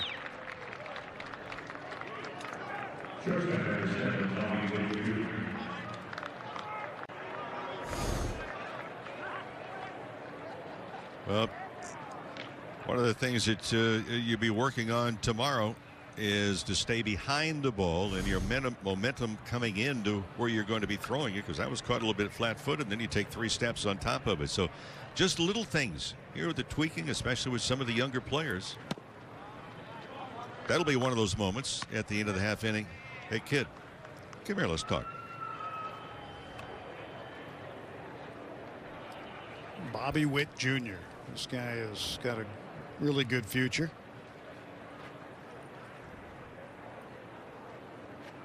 Comes from a big league family. Of course, Dad Bobby Witt. Maybe Junior hit a little bit better than Dad.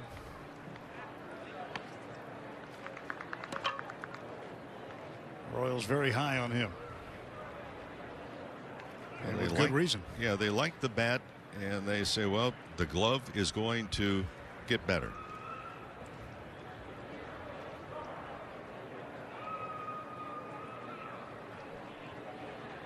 First round pick in 2019. And 2nd overall.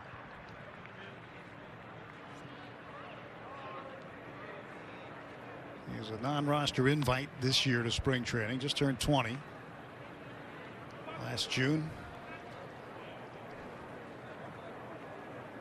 And at a high school in Texas. Bobby Witt Jr. Here comes the pitch from Kickham. Bouncer chopped to the third base. And there to make the play is Andy Burns, firing over to first base. Rangel Rovelo is the new first baseman for the Dodgers.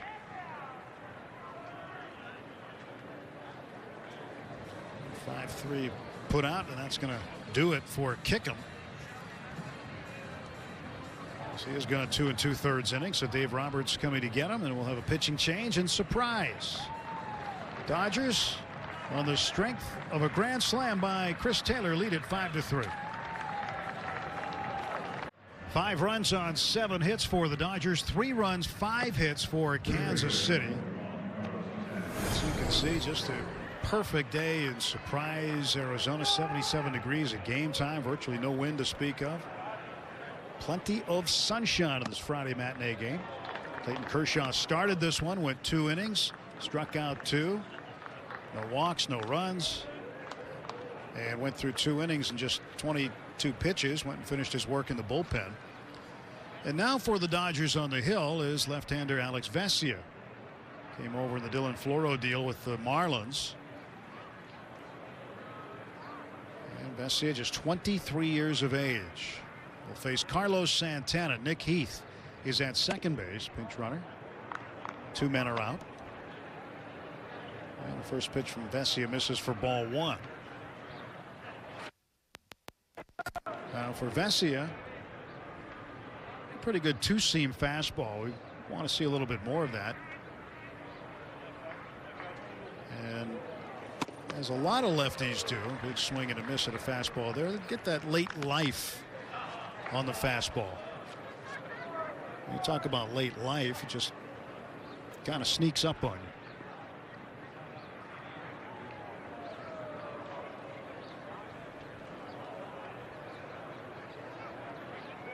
Gotta wonder who came up with that term. It's an old baseball term. Late life. Pitch high, 2-1. Well, who also came up with the crafty left-hander? How many crafty right-handers have you ever heard about? I don't know, not many. Although if you ask a right-hander, he might say he's crafty every now and then, but you don't think of that as the lefty. Santana hits one a long way foul down the right field side. Noda on the run, Goes a long way into the corner, and he makes the catch to retire Carlos Santana. Boy, that's a good catch. He ran a country mile. Noda showing Santana his evil ways. 5-3 Dodgers after 5.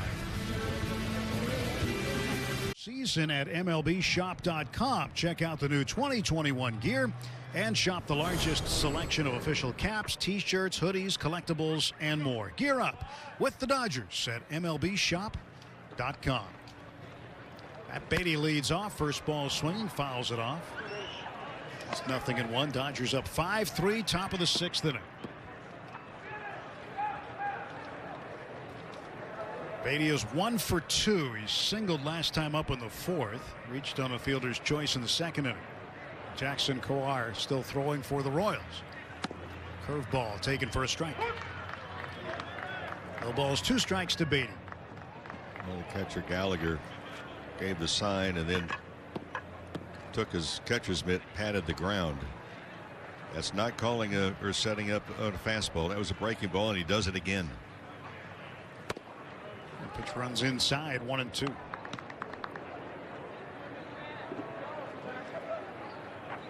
Catchers will tell you a lot if you're just paying attention and watch the different mannerisms. On the 1-2. Matt just barely got a piece of it, fought it off foul. Stays 1-2.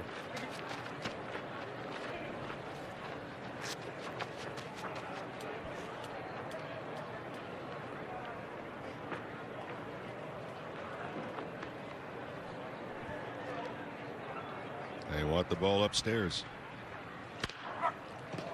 And another foul ball. This one ripped off the front of the Royals dugout on the first base side. Talked last night about the fact is that Major League Baseball is going to have the tablets also in the dugout, electronic tablets that the players can look at and at bat. However, the twist is going to be the catcher's signs will be blurred out by MLB. Beatty goes the other way for another single. Opposite field, base hit, Matt Beatty. He leads off the 6th with a hit. He's been on base all 3 times today. So it's something the players are really looking forward to is going back and being able to check their trip to home plate, their at bat, the mechanics and the swing, and maybe how they handle a pitch or two. So the signs of the catchers will be blocked out. Last year they did not have those tablets distributed to the players on the bench for their usage as they had the season before because of aftermath of the Astros. Thank you very much. I think I heard that story somewhere. Yeah. I don't think you heard it enough, quite frankly. My own personal opinion. Well, we're going to hear more about it this year, I'm sure.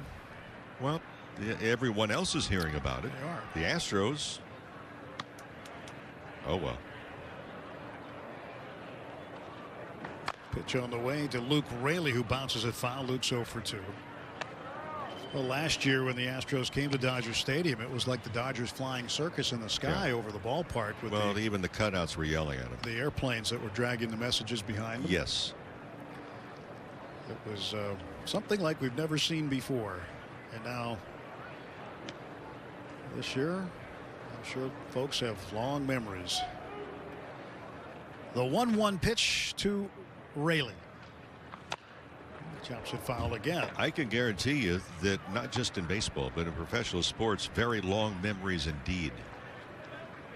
Right after I signed, I traveled within the Kansas City A's for a while. We went into New York. They had an old timers game.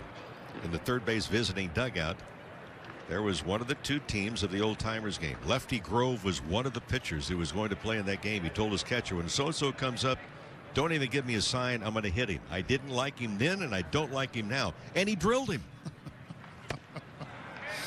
Off-speed pitch gets Raley swinging here, 1 out. That was in an old timers game.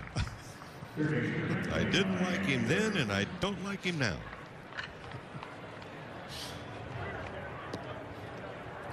Maybe that's why you don't see as many old timers games anymore. Too many grudges, too many prices still to be paid. Well, a couple years ago, the Dodgers had the alumni game. That was fun. James Loney hit a grand slam. He'd been retired for about 2 minutes. And Burns takes a ball and the year outside. before, our friend just down the hall, Jerry Hairston Jr. hit a home run on a ball that was foul. But he said he sold it really well. Yeah. Does he still think it's foul? Not if you ask him. We'll have to ask him later. Burns will wait, and the 1-0 pitch is outside. Dodgers with a 5-3 lead, top of the 6th inning. A grand slam by Chris Taylor, the difference. The Dodgers have just 2 extra base hits today. Taylor's got both of them. He had a double and a run scored in the 2nd inning, and then he drove in all 4 in the 5th. Here is Burns, who's taken over third base for Justin Turner. And he's an interesting player. We've talked about his international experience in the KBO. Trying to get it done here in the Dodger organization.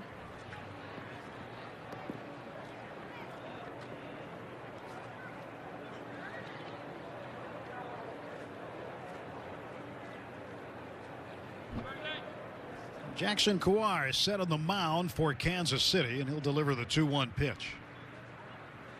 That's high.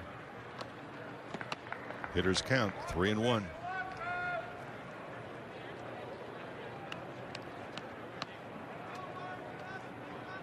So if you're Burns here, just looking dead red. Looking dead red in the zone. Well, he got the fastball, but it was up high, well out of the zone.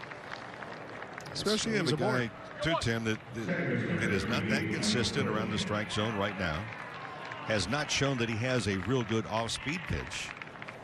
Because the guys that do have that good off-speed 3-1 count is not a bad one to do it, because you get the hitters off balance. So we'll have a mid-inning pitching change here as Jackson Kawhi will come out. He has given up a hit and a walk this inning. Another lefty coming on for Kansas City. Dodgers up 5-3. Well, Eric Skoglund takes over, left-hander. 2 seasons ago had 13 appearances in the minors, went 3-5, ERA kind of high. Originally was drafted by the Pirates in 2011 out of Sarasota High School, but then didn't sign. And then as he continued on to the University of Central Florida in Orlando, the Royals saw him, and in the 3rd round in 2014 he was taken. So he waited 3 years, improved quite a bit in terms of where he was drafted. So now he'll face Michael Busch. Michael Busch, a guy we've been anxious to see. And have liked what we've seen so far out of Busch. We're starting to see some of the guys coming off the bench, but some of the really good Dodger prospects. Michael Busch, 1st round pick, 31st overall. Just 2 years ago, 2019. Left-handed hitter. What do you like about the way he stands in there? Well, I like size, first of all, and he is absolutely strong beyond words. If he gets a fastball or a curveball in his zone, I'd like to see how far he can hit it. 2 balls and a strike now to Busch. I haven't seen that much of him, but what we have seen as far as, just raw talent, and now just trying to refine it, and the only way you're going to do that is playing time, which was a problem last year because players lost at the minor league level a year of experience. Oh, he got hit. Or did he? Or at the bat? Oh, it hit him. He had to be told to go down there. Ball in on his hands. He pulled it in. It looked like it hit him on the back of the right hand, his top hand, or his bottom hand, I should say. And it did. I don't know why he didn't go to first base. But he's there now. He wanted to hit. Beatty down to 3rd. Burns over to 2nd, and now Busch. is at first hit by a pitch. The third time today the Dodgers have loaded the bases. Here's Omar Estevez. First ball swinging. Hits it in the air to right field. This should get Beatty in. And Beatty will tag and score and make it a 6-3 game. So Omar Estevez with a sacrifice fly and a run batted in. And Beatty comes across home. Just doing the little things that impress a manager. You come up to home plate, a chance to do some damage. You get a good pitch, put the ball into play, and you cash in a run. Burns advances to third, so first and third. Ryan Noda.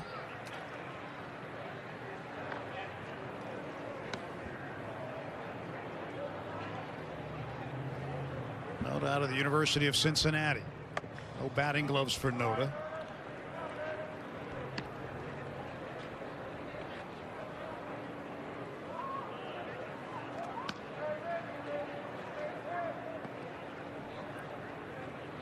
One ball and no strikes. 6-3 Dodgers, top of the sixth inning. They'll play 9 today in Surprise. It's not a surprise they'll play 9. They're actually in Surprise, Arizona. We already knew they were going to play 9. We actually knew last night. It was not a surprise. It wasn't a surprise to us.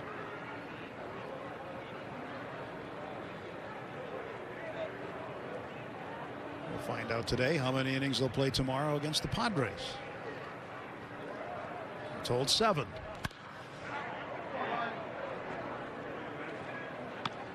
Well, I know as a young man is starting to understand, I think, the mechanics. He just needs more playing time. 20 home runs Midwest League 2018 after he hit just 7 the previous season. So I started to understand. Biggest thing I think to begin with is understand the strike zone. Noda swings and misses. Noda, if you're wondering where he came from Toronto. He was the player to be named later in the Ross Stripling trade. Remember, Stripling was traded in August.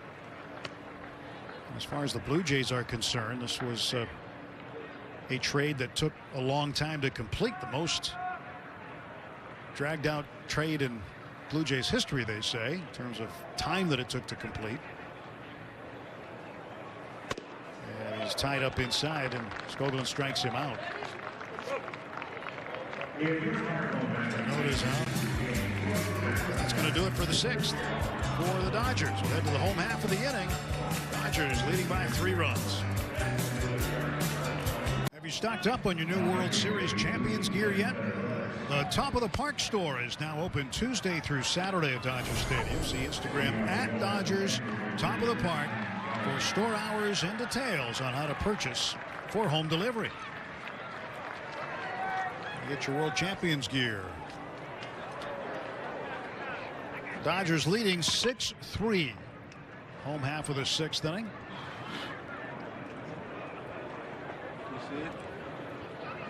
And Vesia still in the game for the Dodgers, the left-hander. Tim Fedorovich is now catching. Will Smith is done for the afternoon. And Matt Beatty's out of the ball game. Zach Rex takes over in left field.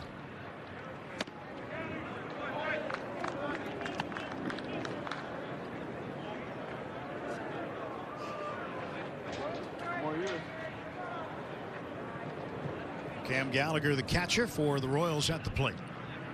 2 balls, no strikes. Vesia, southpaw, fires home and is fouled. Right back against the screen. 2-1. Tomorrow, Dodgers back home, same time. Noon Pacific time for West Coast viewers, and a little after 1 o'clock for those in Arizona. Taking on the Padres. Trevor Bauer expected to go 3 innings or 45 pitches. Then Gallagher rips it down to third, right into Andy Burns' glove for the out. Stand your ground.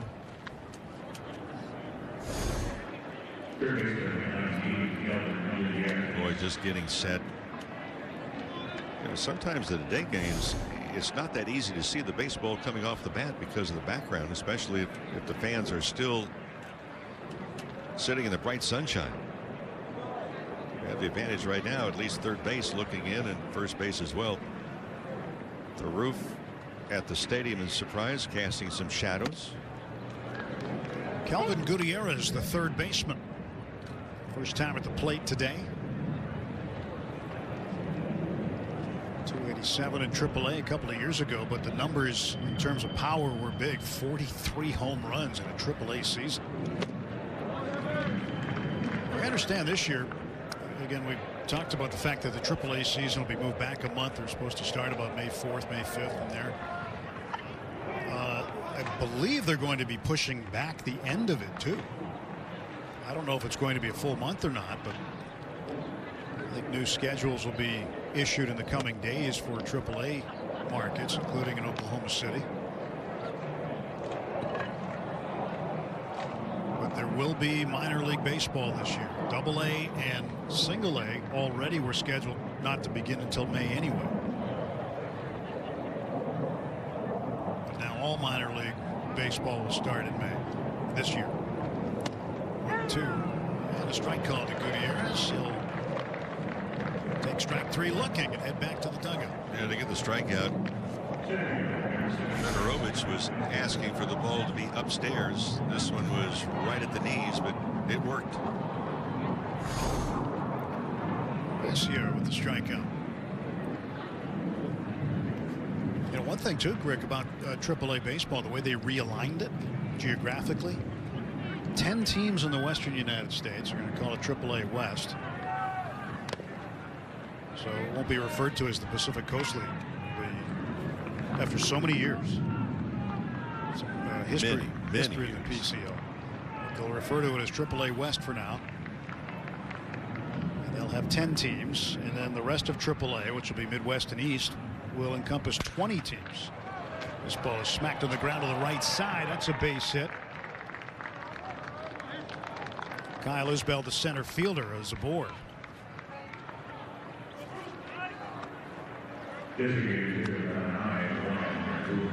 Pacific Coast League was founded in 1903.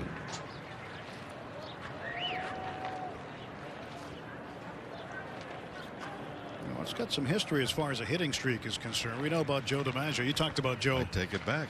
1902. 1902. Barely before December 29th, 1902. McBroom, the DH, takes a ball low. You talked about DiMaggio yesterday, but you know, 56-game hitting streak in the majors, but when he was in the Pacific Coast League, he had one longer. Exactly.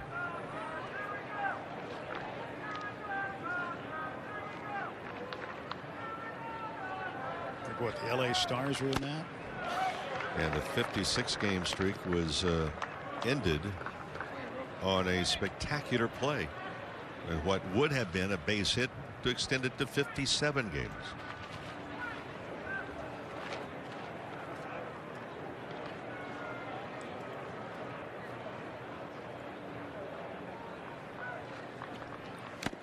Swing and a miss.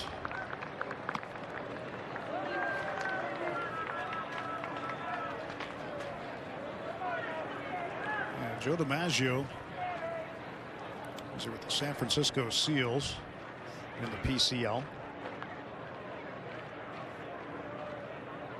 Of course, his brother Dom was with him.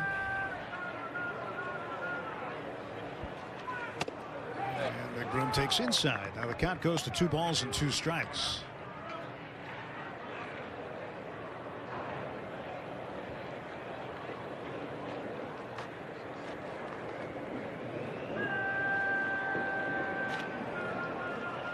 He had a 61-game streak, I want to say, in the PCL. 2-2 pitch. Swung on, fouled back again. 2 balls, 2 strikes.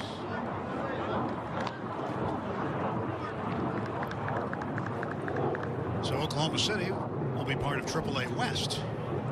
They'll be kind of on the eastern side of it, but they'll be in AAA West this year. Messier shakes the first sign from Federovich. Now takes the second one. 6-3 Dodgers, bottom of the 6th. McBroom at the plate, man at first base, and 2 outs. Pitch is low. You hear those F-35s out of Luke Air Force Base. First thing that comes to my mind, besides watching them, they're magnificent. Of course, being a pilot for a lot of years. First thing comes to my mind, thank goodness they're on our side. They are awesome.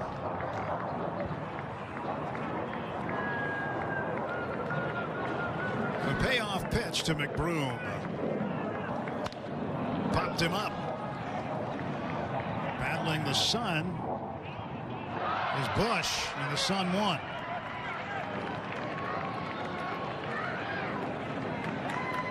It's a tough sky in Arizona today.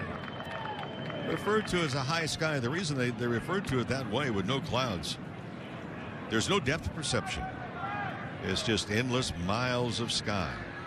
And it seems endless even more so in Arizona. But, you know, you're under bulb. Yes, you can use your bare hand. You've got glasses, which I don't think are dark enough to begin with. You use the bill of your cap. If you can step off the side, you use your glove. And if none of those work, get down and bend a knee and say a prayer. Well, an error charged on Bush. You know, you think you'd want the kind of lenses that are as dark as a welder's visor. And that's exactly the terminology that I would use, is the flip down glasses. I understand is that, well, they want to have you know, the glasses where, you know, the sunshine is not really bright, but you're not on the beach. You're trying to see a little sphere that's going up into a big bright ball of sun. It's difficult enough on the beach to catch a frisbee, much less a baseball. Doesn't it look like an eclipse? Like you could just kind of see the outside outline when the ball's up in the sun? Isn't that what you're looking for, is just the little outline of it? You're looking, yeah, you're looking. Looking for help is what you're looking for. Somebody else to take it. Oh, yeah. Closest guy to you just turn his head. You got a lot of room. You get it. But let somebody know you don't see it. Anderson Miller, left fielder, at the plate for the first time today.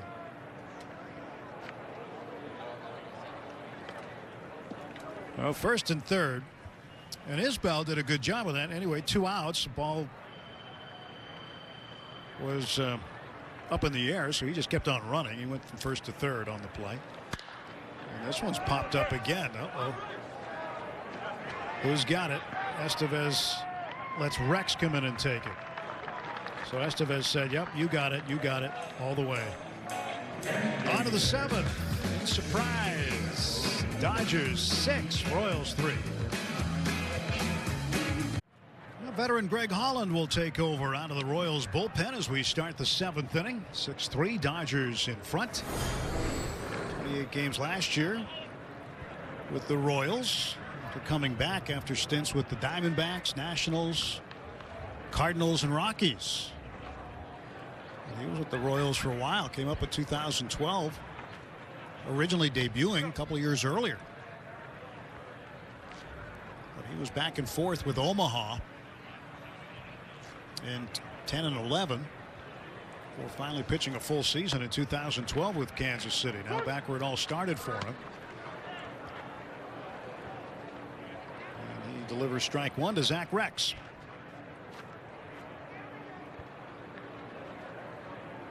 Holland delivering home. This one fouled. Western Carolina University is where he matriculated. Drafted by Kansas City in the 10th round in 2007.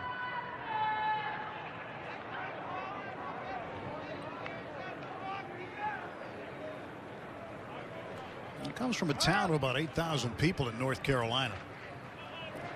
Marion, North Carolina.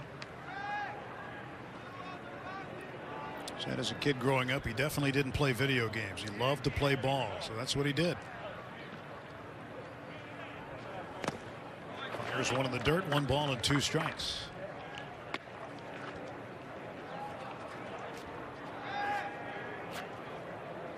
In high school, Holland was pretty good, but college recruiters were somewhat interested. That many of them weren't that serious. He ended up going to Western Carolina, where he had an opportunity to walk on.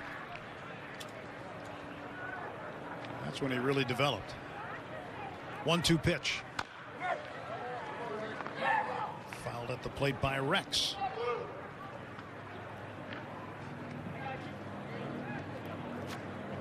Greg's been around some time. He's been through the National League West battles too, while with the Rockies.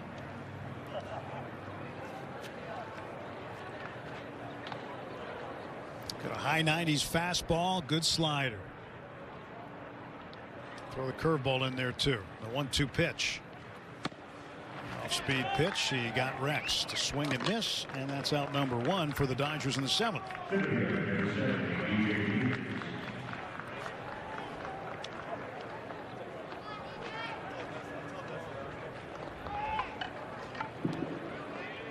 Here's DJ Peters.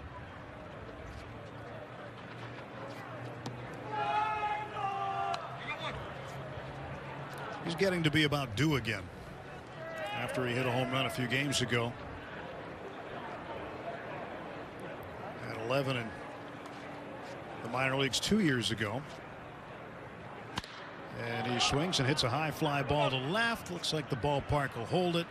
Anderson Miller fighting that high sky will make the catch, and there are 2 gone.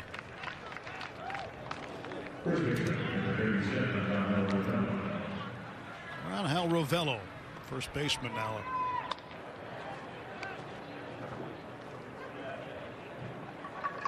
Got a couple of other guys that we may see today. They're on the travel roster. We saw Cody Hosey debut last night. Miguel Vargas, also an interesting player. His dad was an absolute star in Cuba for many, many years.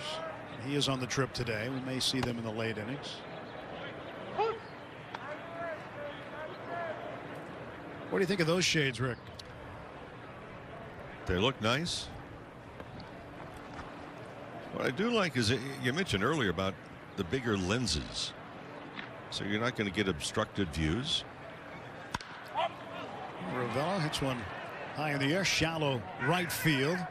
Eric Pena coming on. He'll make the grab, and this is the first inning of the game in which the Dodgers failed to get at least one hit, but they've got a 3-run lead, 6-3 at the stretch. Well, the story today, Clayton Kershaw made his spring debut. 2 solid innings, 2 punch-outs, no runs, no walks.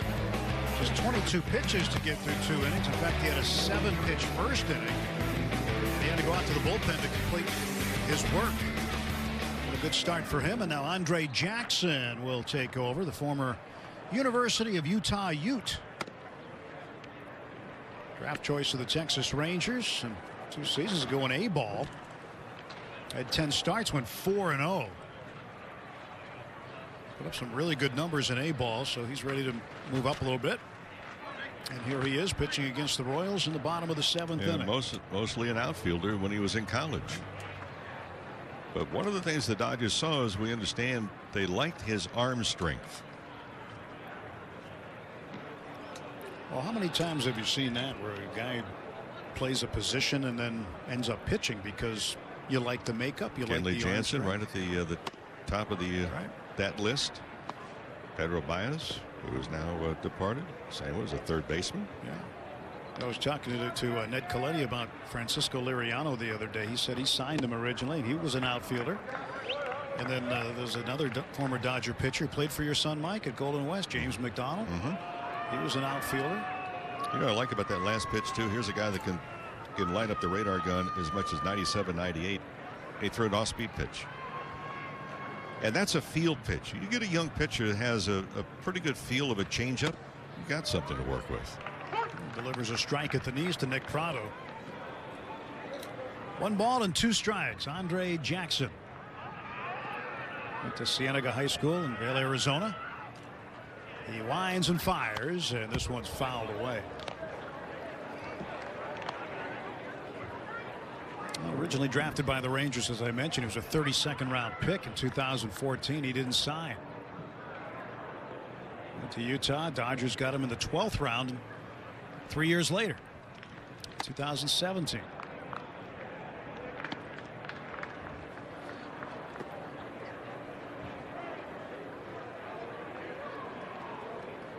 Where he played in Utah and Salt Lake City. Beautiful campus up on the hill overlooking downtown and the mountains and ridges of the Wasatch Range.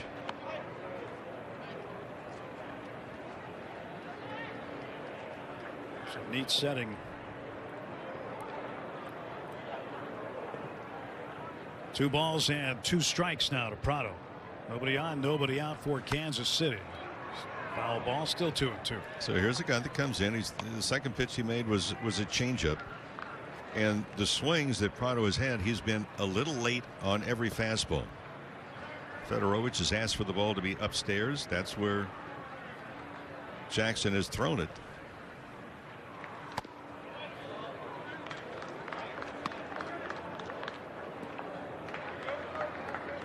Three and 2 to Prado.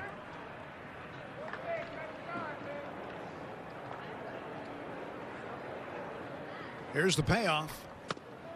Missed inside, and Jackson walks the first man he faces.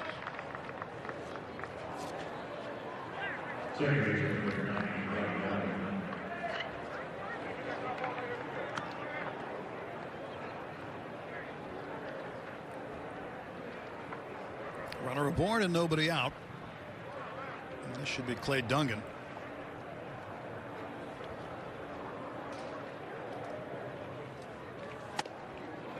Dungan takes high and in. So Dungan has been moved into the leadoff spot of the order where Whit Merrifield was. Dungan playing second base. Merrifield played right field today.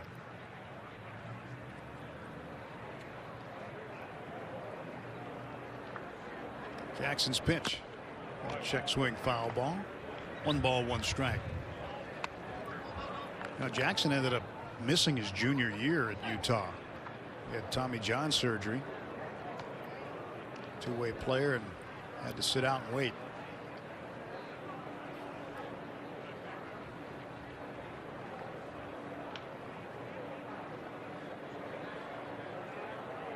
Well, his arm appears to be tuned up well as he fires one in there for a strike.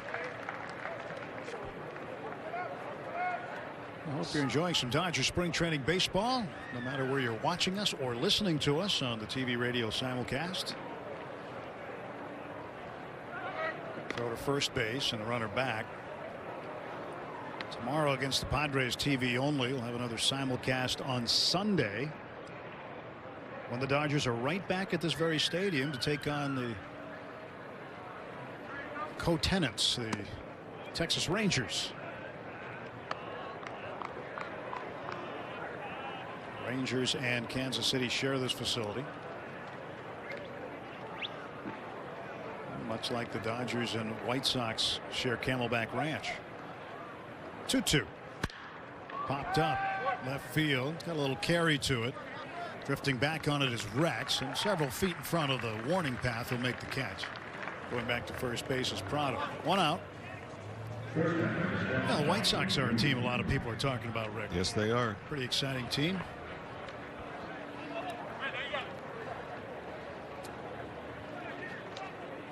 They should be a real fun team to watch in the American League. They get one of their really good young arms back after Tommy John surgery, and Michael Kopech. Well, they can add some depth also. It's a ball club that they can go toe-to-toe with the long ball. They have some speed. They have some defense on top of it. Bobby Witt Jr. at the plate watches one in the dirt, but it's blocked. And the runner stays put. The teams that build different dimensions, the offense, the defense, the pitching, both the starting and the reliever too. You get well-balanced teams that they can hold up.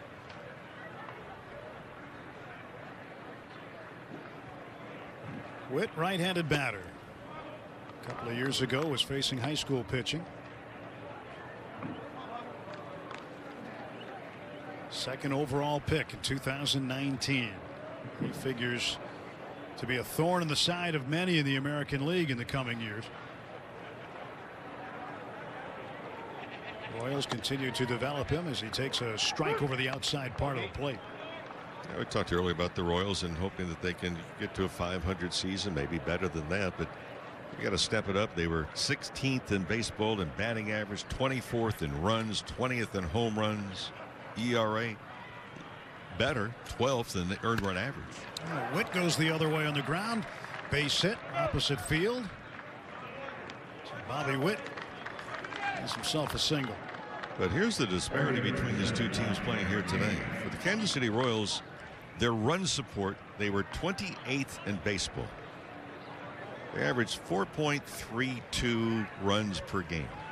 The Dodgers, second best in baseball.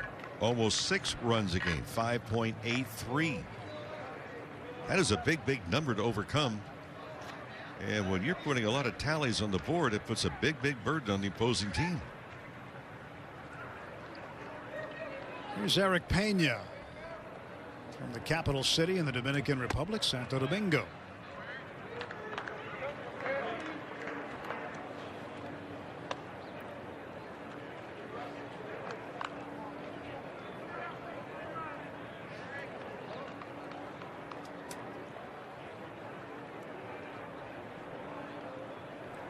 Pitch to Pena, left-handed batter. He cuts and misses. 1 ball and 1 strike.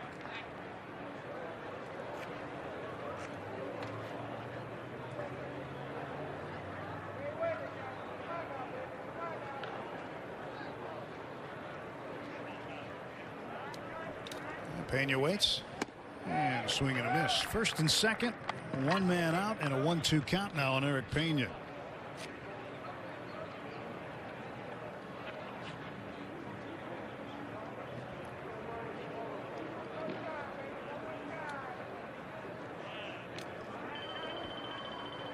And a pitch from Andre Jackson, way high, 2-2.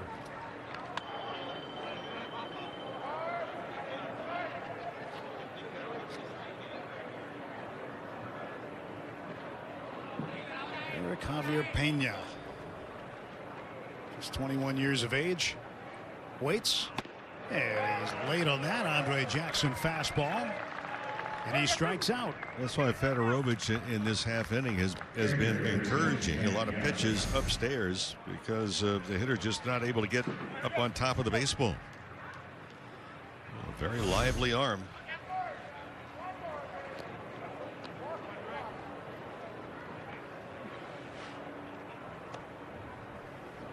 Back to the catcher now. Cam Gallagher, second time up. He lined out sharply to third base, right into the glove of Andy Burns in the 6th inning. 2 on, 2 out. Pitch up high. 1 ball, no strikes.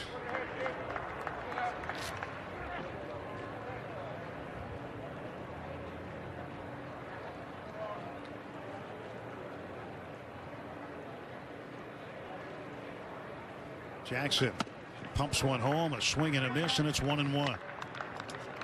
Talking about the disparity in runs. The Royals 0 for 7 with runners in scoring position, and Andre Jackson like to try and make it 0 for 8. Get the out here. Prado off of second base for Kansas City. Tying run at the plate. And that one slides a little bit off the edge of it. That's a good pitch, and just a tremendous location.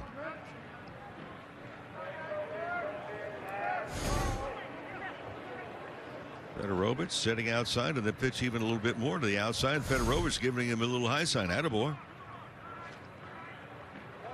1-2. Got him, chasing one outside. Good snap on the fastball. And Andre Jackson leaves the Royals hanging in the 7th, stranding 2. The game for Access Sportsnet Dodgers, presented by your Southern California Ford dealers.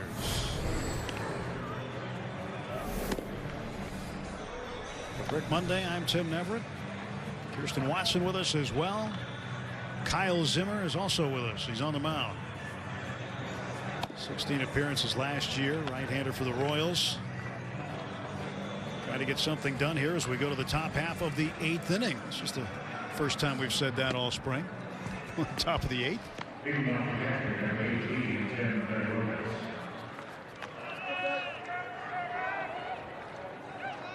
Do you like it, Rick, that you have that option to play shorter games early on in spring training? Absolutely. You think there'll be something we'll see from now on? Well, here's my thought on it very quickly. Is it especially those games that are dragging on, especially games that are out of hand.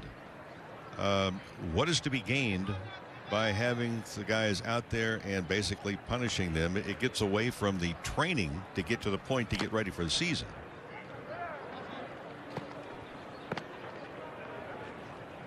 Fedorovich takes ball 1, 1-0. Because just because the game ends, that does not mean that the work necessarily ends. Right. You know, there have been times buses get back to your home stadium that in past years you might even start the workout. Tommy Lasorda used to do that occasionally, especially if there was a bad game and you're on the road. He'd call back to Dodger Town and said, turn the lights on. We're going to work out when we get back.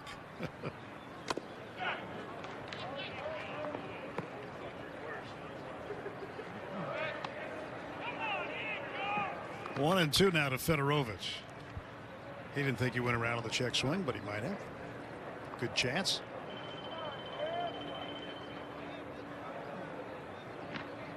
Six-3 Dodgers with the lead, top of the 8th. And Fedorovich bounces one to the right side, deep in the hole. It'll be a long toss to first base from Prado, and gets it to the pitcher Zimmer for the out.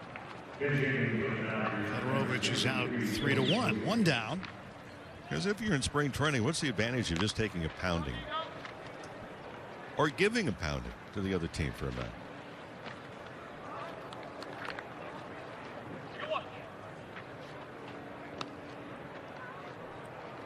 Yeah. What is it? I'm looking over at you. He's shrugging his shoulders, looking back at me.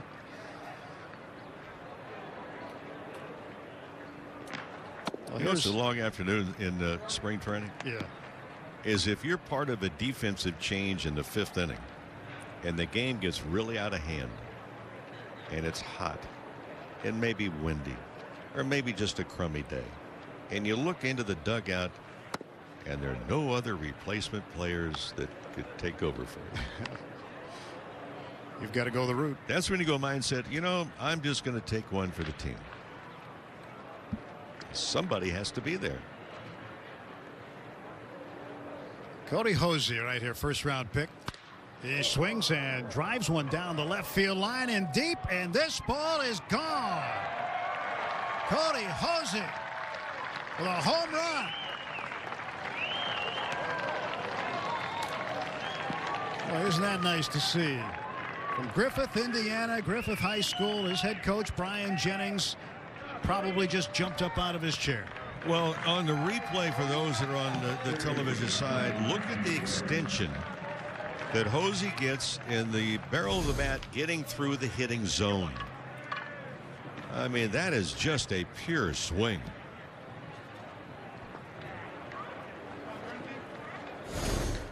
This is another one of those good prospects the Dodgers have in the pipeline.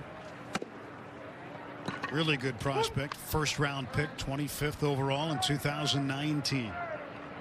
Went to Tulane, but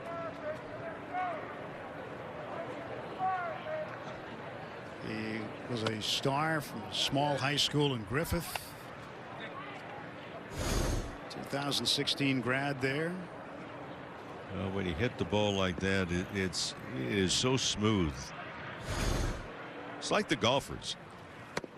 You hit a ball and say, well, I didn't swing hard, made solid contact. I can't believe how far I hit it or how accurately I hit it. Well, it's the same way. It's like poetry in motion.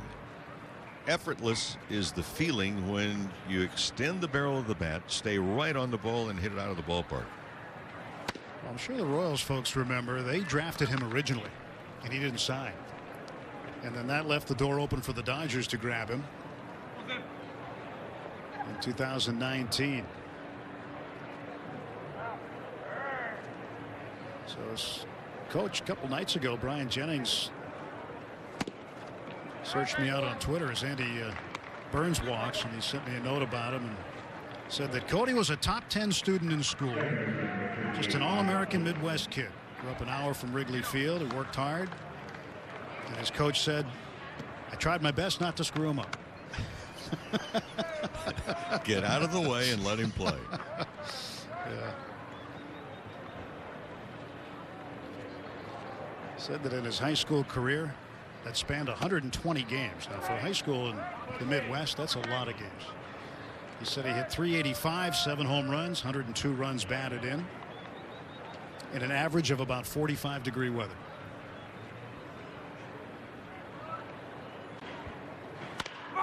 This ball bounced to the first baseman. There's one at second. The return feed, stretch, and his foot was off the bag. So Prado couldn't hold the bag, and the inning continues. Burns forced at second.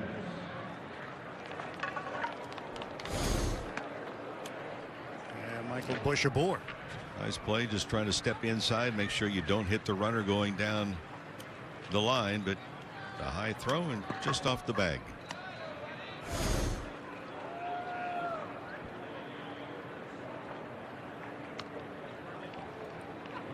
Two out, one on. Omar Estevez. Shortstop at the plate. Got a sacrifice fly and a run batted in the 6th inning. Ended up scoring Matt Beatty from third. Ahead in the count, 1-0. 1 ball, 1 strike after the foul ball back to the screen. Well, Major League Baseball was trying to figure out for a while, were they going to have the universal designated hitter in both the American League and in the National League? The answer is no. Is that a standing ovation Yes. on your part? Okay. Yes. One's in the dirt. Might not be that way in 2022. Nope. So you want to enjoy it while we've got it? I will. Enjoy one And more I year? understand as the argument is, oh, so you enjoy seeing pitchers go to home plate and maybe not hitting, and how about the strategy It's of been the game? part of the game for a long time. It's an enjoyable part of the game, actually. But there are those that wanted to see it. In fact, the National League almost voted in the designated hitter in 1980. And they needed a majority vote. And the way I understand it is that the Phillies and Pirates had key votes as Estevez takes a walk. And the Pirates basically had decided they were going to vote however the Phillies voted. And the Phillies owner left it up to the team president and went on a fishing trip. This is in the days no cell phone. You couldn't reach him, right? So I guess something happened at the meetings. And the president of the Phillies couldn't reach the owner. So instead of vote, he wanted to say, hey, look, this is going on here. I need your opinion. The guy was out catching fish or whatever. So he abstained from the vote. And so did the Pirates. And that was enough to keep things as they are in the National League. Well, my understanding is, I believe it was late 40s. It was the American League that voted against a designated hitter. Ryan Noda takes high ball 1. 7-3 Dodgers, top of the 8th, 2 on, 2 out.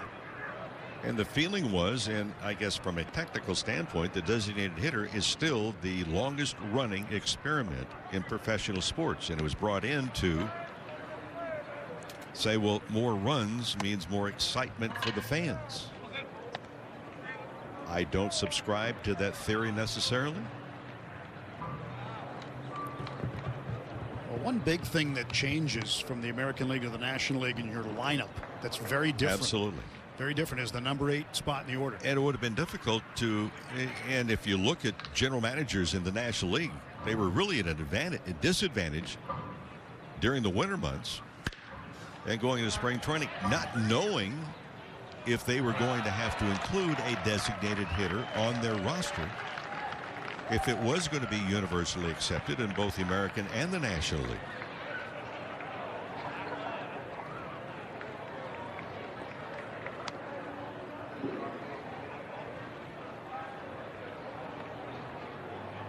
Two balls, 1 strike the count. 2 down. And here comes the pitch to Ryan Noda. Swing and a miss, strike 2.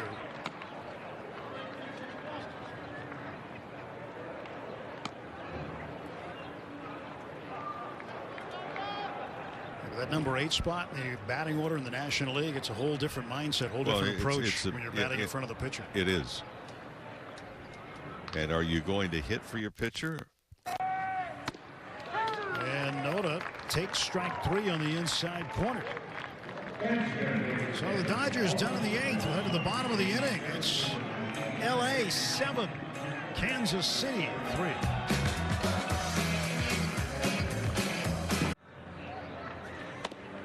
Seven runs, 9 hits, 1 error for Los Angeles. For KC, 3-7-0. Bottom of the 8th inning. James Pazos, a veteran left-hander and Arizona native, comes on to pitch against the Royals here in the bottom of the 8th inning. And we're talking about, Rick, the National League and pitchers hitting, and how you have to manipulate the lineup at times, how sometimes the score can dictate when a pitcher comes out and when he doesn't, or if you have the designated hitter, it's a different decision usually. There's a lot of different things about the DH that change the game, and when you're used to watching National League Baseball and then you watch a sustained season with a DH, sometimes it's a different game. Changes the makeup of your entire roster. Yeah. And 1973 was the year that it was accepted in the American League, but going back, it was actually 1906. The idea was initially raised by the Philadelphia A's manager, Connie Mack. 1906 did not go through. My understanding is in the 40s it was brought up again. The National League voted for it. The American League voted against it at that particular time. But again, it was instituted because is there a correlation between more runs and excitement in the game? And that was kind of the stance. And they're not going to have it go away because it would eliminate some jobs. That's not going to happen. Yeah. I know that the Dodgers pitchers hitting this year. Now, Kirsten, you had a chance to hear from Dave Roberts on that subject. I did. When he was asked just when we should see these pitchers getting some more reps at bats, he said realistically it's about that third, fourth week of games. So now in about 2 weeks we should start seeing pitchers take some at bats. They've been working daily on bunts, however. They haven't gotten in the cage just yet, but that should be happening soon. So do expect that by third, fourth week of the games we will be seeing the pitchers take some more at bats. Back to you guys. All right, thanks. Yeah, that's always a big thing. Is when do you start letting those guys get their ABs? Well, and especially right now, because you want the other guys, the position players, to get as many trips to home plate, as many at bats, see as many pitches as possible. The pitchers, yes, they're taking some batting practice and learning again to bunt. Because here's the other thing too. If you're a manager in the National League and you have confidence in your pitcher to maybe lay down a bunt, although bunting is not really at the top of the order now because baseball has now looked at it, analyzed it, say we don't want to give away outs possibly. But if Dave Roberts has the confidence in a pitcher maybe to lay down a bunt, critical spot in a ball game, to move a runner, advance a runner to scoring position, if you can bunt, you might stay in the ball game another inning or so if you're a starting pitcher. Move a runner along, help your own cause. Absolutely. And there's always that case where you come up with a triple and even a home run. Oh, I think of Hyun-Jin Ryu's home run a couple of years ago. Babe Ryu. But it's part of the strategy of the game. And Isbell lines this one to deep right, and on the run, Noda. And that should be plenty to get Gutierrez in after his leadoff triple. It's now a 7-4 ball game. Technically a sacrifice fly, but more like a sacrifice line drive. And an RBI for Kyle Isbell. Well, the base is clear, 1 out, 3-run ball game. As Pazos gets set to deliver here to McBroom, the designated hitter, fires a fastball high.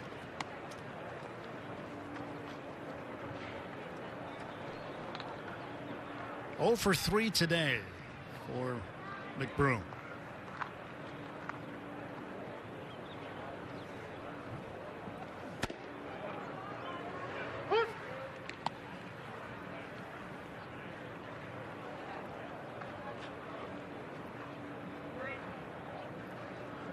One ball and 1 strike.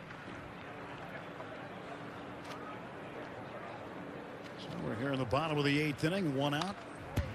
Now it's 1-2 after the foul goes straight back. Clayton Kershaw started this one, did very well. Mike Kickham came in, 2 2/3. Alex Vesia, Andre Jackson, and now James Pazos.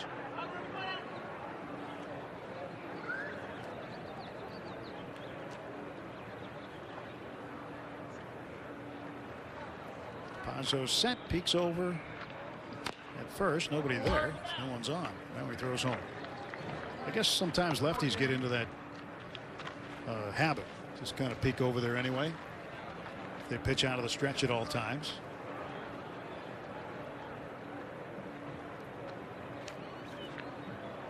He's looking over at first. No one on base. Now comes home. Well, the difference is just right-handers are looking at third.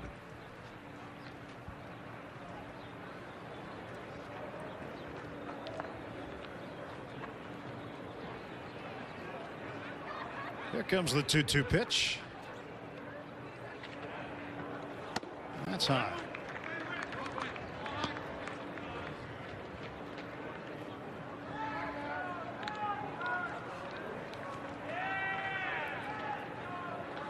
Three balls and 2 strikes.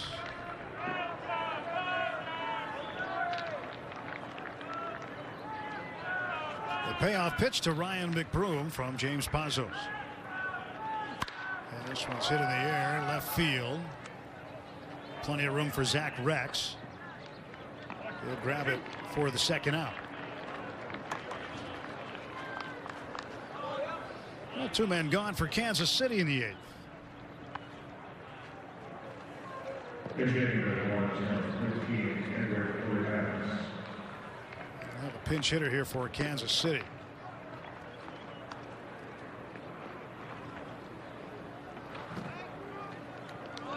Edward Olivares. Get his first plate appearance, batting in the 8th spot.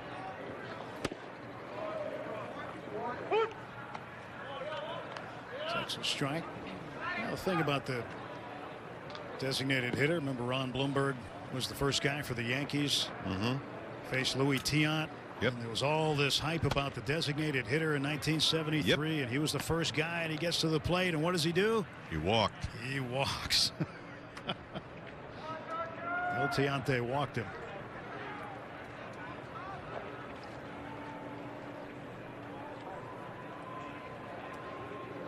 But made a lot of history, and somebody's got to be the first at something, and Ron Blomberg was the first designated hitter. Wasn't that supposed to be? I know you talked about it being an experiment, but wasn't it supposed to be like a 3-year experiment? They said they were going to do it for 3 years. I believe so. Yeah. They miscounted. Now it's turned into. It's been there since 1973. A bunch of years. Olivares smacks this one just foul down the third base side. But colleges have adopted it. High schools adopted it.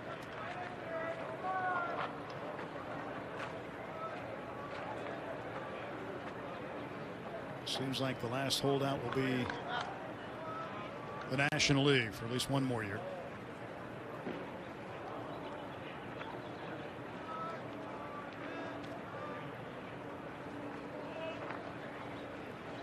Here's Pazos, former Yankee, former Rocky, delivering home 2-2. Non-roster invite this year to Dodger camp. 3-2. A pitcher like Pazos right now, kind of an uphill battle being a non-roster invite with the way that the Dodgers bullpen may currently be constructed. So sometimes he's pitching for a job here with LA. Sometimes you're auditioning for other teams at this stage of spring training. 3-2, hard hit down to third. There's Burns with a nice play. Made it belt high and got it over to first in time to retire Olivares. We go to the 9th inning in surprise. Dodgers 7, Royals 4. Coming from the Cactus League tomorrow at noon, Trevor Bauer expected to make his second turn on the hill, looking to go at least 3 innings tomorrow against the San Diego Padres. That'll be at Camelback Ranch. Sunday right back here in Surprise against the Rangers. Monday at Camelback Ranch. You're going to be there anyway if you're playing the White Sox, but Dodgers will be the home team. And then Tuesday night over in Goodyear against the Reds, and then back at Camelback Ranch Wednesday evening to take on the Arizona Diamondbacks. Here's Tyler Zuber. They'll try to finish things up for the Royals this afternoon. 23 games last season.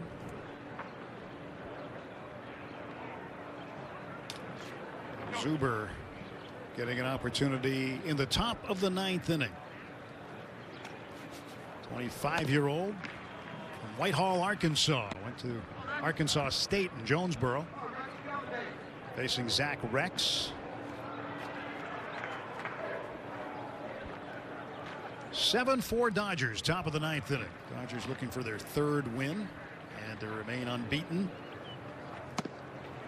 in their 5th game. They have 2 ties.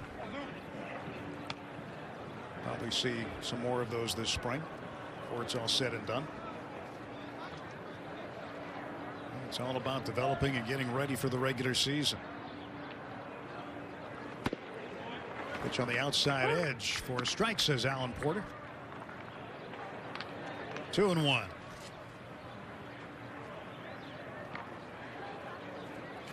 Zuber was a good college pitcher, and senior year he had a great senior year at Arkansas State. The strikeout became his calling card. He fanned 80 in just 25 games. He recorded 52 1/3 innings of work in 25 games, striking out 80. Rex looks at a strike. 3-2 the count.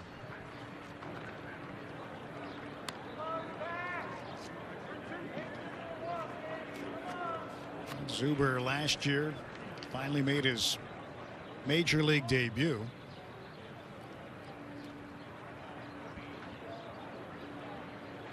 And hoping to stay with the big club this year. Pitch fouled back. Stays 3-2 on Zach Rex.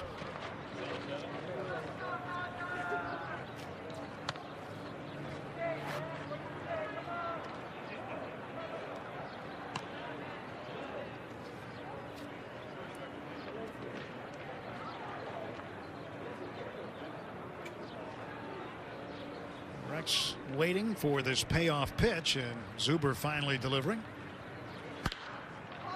It's hit a long way out of play. The new left fielder Olivares takes a look at it. He came in to pinch hit last inning, takes over for Anderson Miller in left. And the new second baseman Lofton. There's a couple of changes here in the 9th inning for Kansas City. 3-2 pitch again, and the curveball in the dirt. Check swing. They appeal down to 3rd, and he's rung up on strikes. Rex thought he was able to hold on, but Brian Blakeney, the umpire who was rotated over there for the back 3rd of the game, said he went. And Rex strikes out. Well, there's no rule that says breaking the wrist or anything. It's an attempt to hit the baseball. Rex did not think that he went too far, but he gets tagged out and turns around. What do you mean, I swung?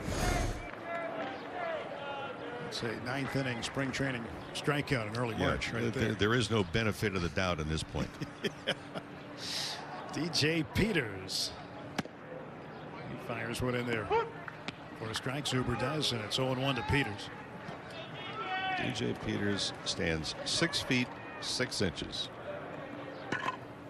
Out of Glendora.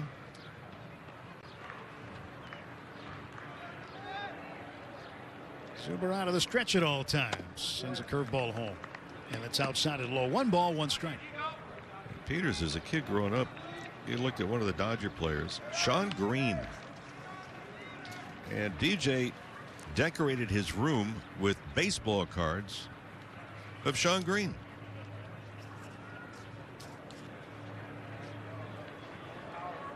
Pitch, and he goes the opposite way, but way foul. So Sean was his inspiration. And DJ was talking about a number of years ago about the game that Sean Green had in Milwaukee against the Brewers, where he hit the 4 home runs in a single game.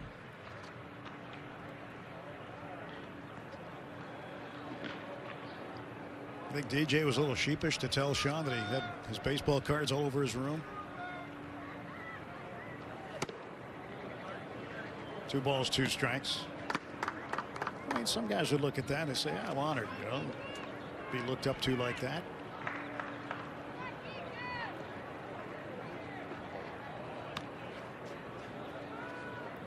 Here comes the 2-2. Zuber to Peters. And Peters fouls it back. Still 2-2.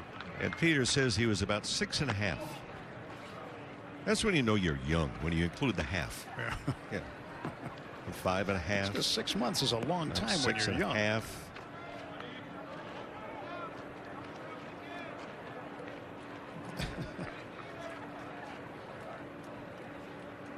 Yeah, when do you stop using the halves? Never. When do you start counting backwards? Yeah, 2-2 to Peters, foul out. When you get into the Benjamin Button range, start going backwards.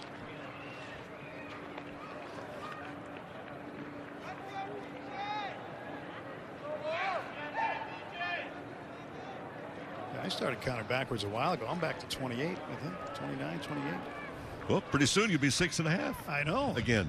I'll have somebody's baseball cards all over my room. Right at the knees, called strike 3.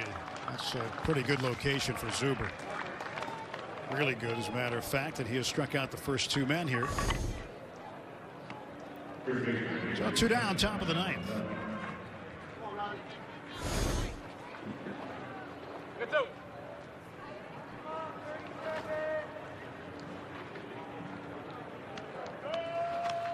It was turned back the clock on TV last night in the post game when you and I were in the studio and getting to watch some highlights of you and a diving catch you made. It's like that was turning back the clock. That was good to see. Seeing the slightly younger Rick Monday making plays out in the outfield. Yeah. Home run against Steve Rogers in Montreal. A lot of people don't get tired of seeing that. People in Montreal do. They do. To center field for the flyout, and Rangel Ravelo flies the center, and that ends the top of the 9. 3 outs to get for the Dodgers. They lead 7-4. Enny Romero finished things up here in the bottom of the 9th inning, regardless. He is the last pitcher on our pitching roster today, so chances are very strong that Enny Romero will be the last guy we see pitch today. 7-4 Dodger lead. Bottom of the 9th inning.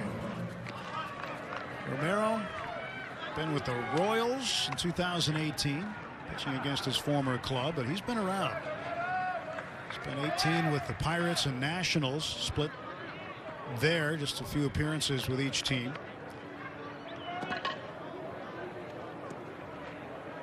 Career high in appearances in 2016 with Tampa Bay, 52 appearances.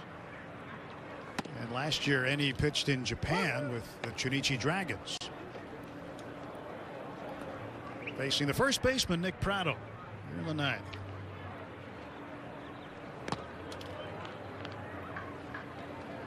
Enny Romero from Santo Domingo.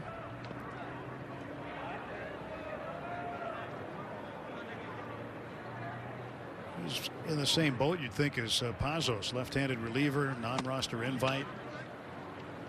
Getting the invite to camp, come here, do as well as you can, and let the chips fall where they may. 2-1. This one in the air, left center field and deep. And this ball is going to bounce off the wall. It'll be played in center by Peters. And a leadoff double for Pratto.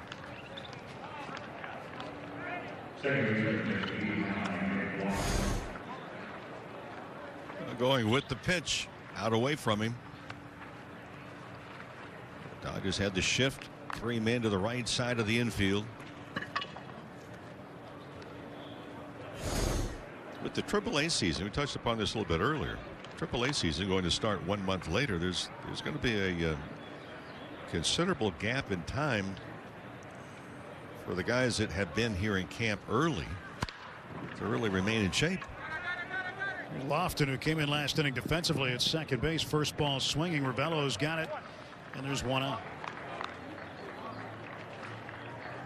I would imagine when the AAA season finally gets underway, the players are going to be very happy because they're going to get sick and tired of playing inter-squad games against one another. There might be a possibility that certain teams that are within driving distance of each other and they can drive themselves. This is from an Athletic report. They may be able to play games. Major League Baseball said if that were to be the case, that they would supply the umpires if they can do that. So there might be some games that obviously aren't going to count, more like exhibition games, but it's just more competition to prepare them for the AAA season. And there are some places where it's just not feasible to drive to face another club, depending on where the alternate site's going to be. Whereas the minor leaguers, both in Florida and Arizona, guys slated for Double-A and in high and low A, especially in Arizona, those are easy to get other games against other teams. Sometimes they're right in the same complex. But the Dodgers and White Sox minor leaguers will have a number of games against each other. Royals and Rangers too. Indians and Reds share a complex. That makes it easier. I think in Florida, I want to say there might only be one. I want to say West Palm. You got the Astros West and Palm, Nationals. the new stadium. You got Jupiter. You have two. They're close, yeah, real close. You know, the Orioles and Pirates are about 15 minutes apart. And the Mets are in Port St. Lucie. So yeah, there are some teams in Jupiter and the new stadium in Palm Beach also. The two teams share a complex. Bobby Witt Jr. goes down on strikes, and now the Royals down to their final out. It's up to Enny Romero to end the afternoon. I've been waiting for this out for a while. Since when? Exactly. About 10 o'clock last night. About 12:08.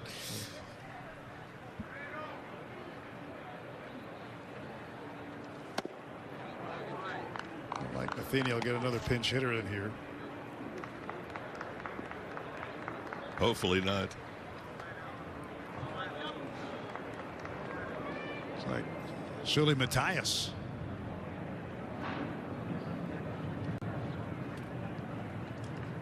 One ball, no strike pitch. Prado remains at second base. Pitch outside, 2-0.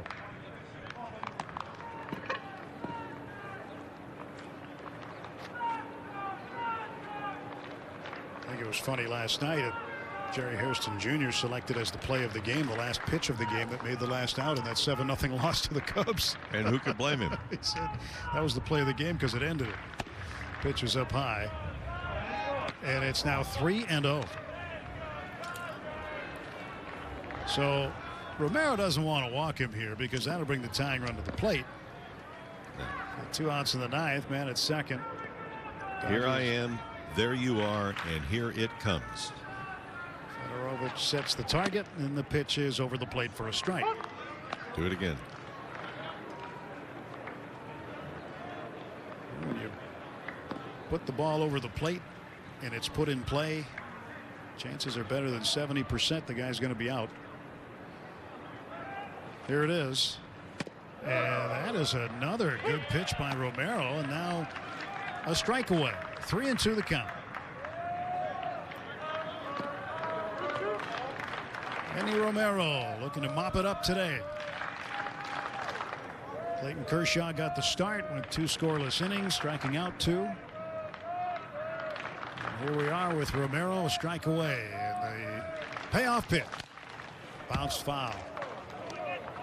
Dodgers had 5 runs over the last 3 games combined, none last night, but they put 7 up today. The big hit, the grand slam from Chris Taylor in the 5th inning. Cody Hosey with his first ever spring training home run. First round draft choice 2 years ago. The pitch. And a bouncing ball to the left side of the infield. There's Burns.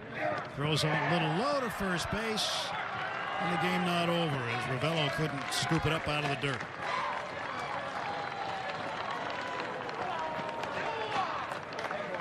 So Matthias will reach. Toronto down to third, and the tying run will indeed come to the plate. Just the low throw and tried to stretch out over at first. This will be a throwing error on Burns. So the E5 keeps the game alive, and for the third time, Gallagher, the catcher, up. Gallagher is 0 for 2. A line out and a strikeout. The breaking ball in the dirt, blocked by Federowicz.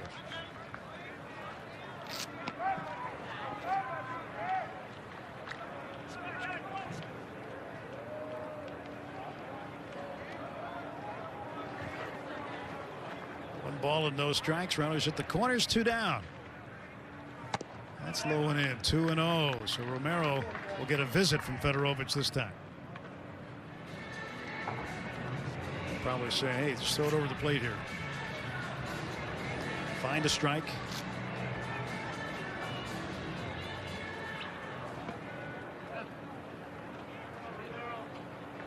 Dodger offense this afternoon. 7 runs, 9 hits. And they had at least 1 hit in 7 of the 9 innings today. Mookie Betts had a hit. Corey Seager had a hit. Max Muncy. Taylor had 2 hits, 2 extra base hits, a double and a home run. He scored twice. Gavin Lux had a base hit and an RBI. Matt Beatty had a hit.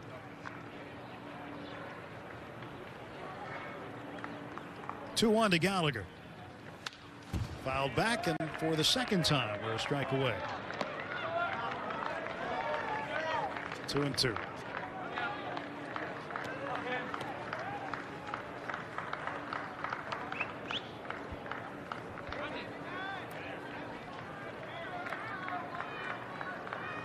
Federowicz, first sign down was a curveball. Second sign was a fastball. He got the fastball. Fouled off, and it's 2-2.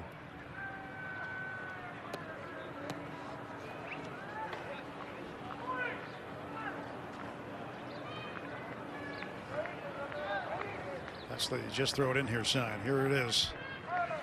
And it's high, 3-2. Another full count. 22 pitches for Romero. He's getting his work in.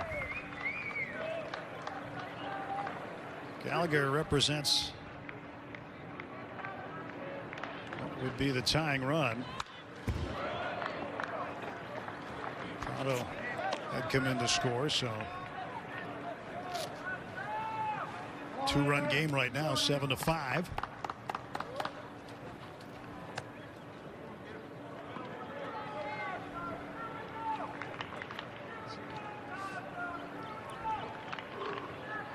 This will be the 8th pitch of the at-bat to Gallagher. And he pops it up. Foul ground. Ravello a long way to go. Makes the basket catch belt high and ends the ball game.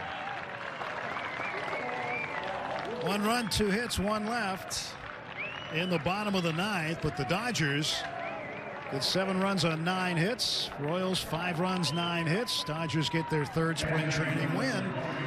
And a 7-5 final score.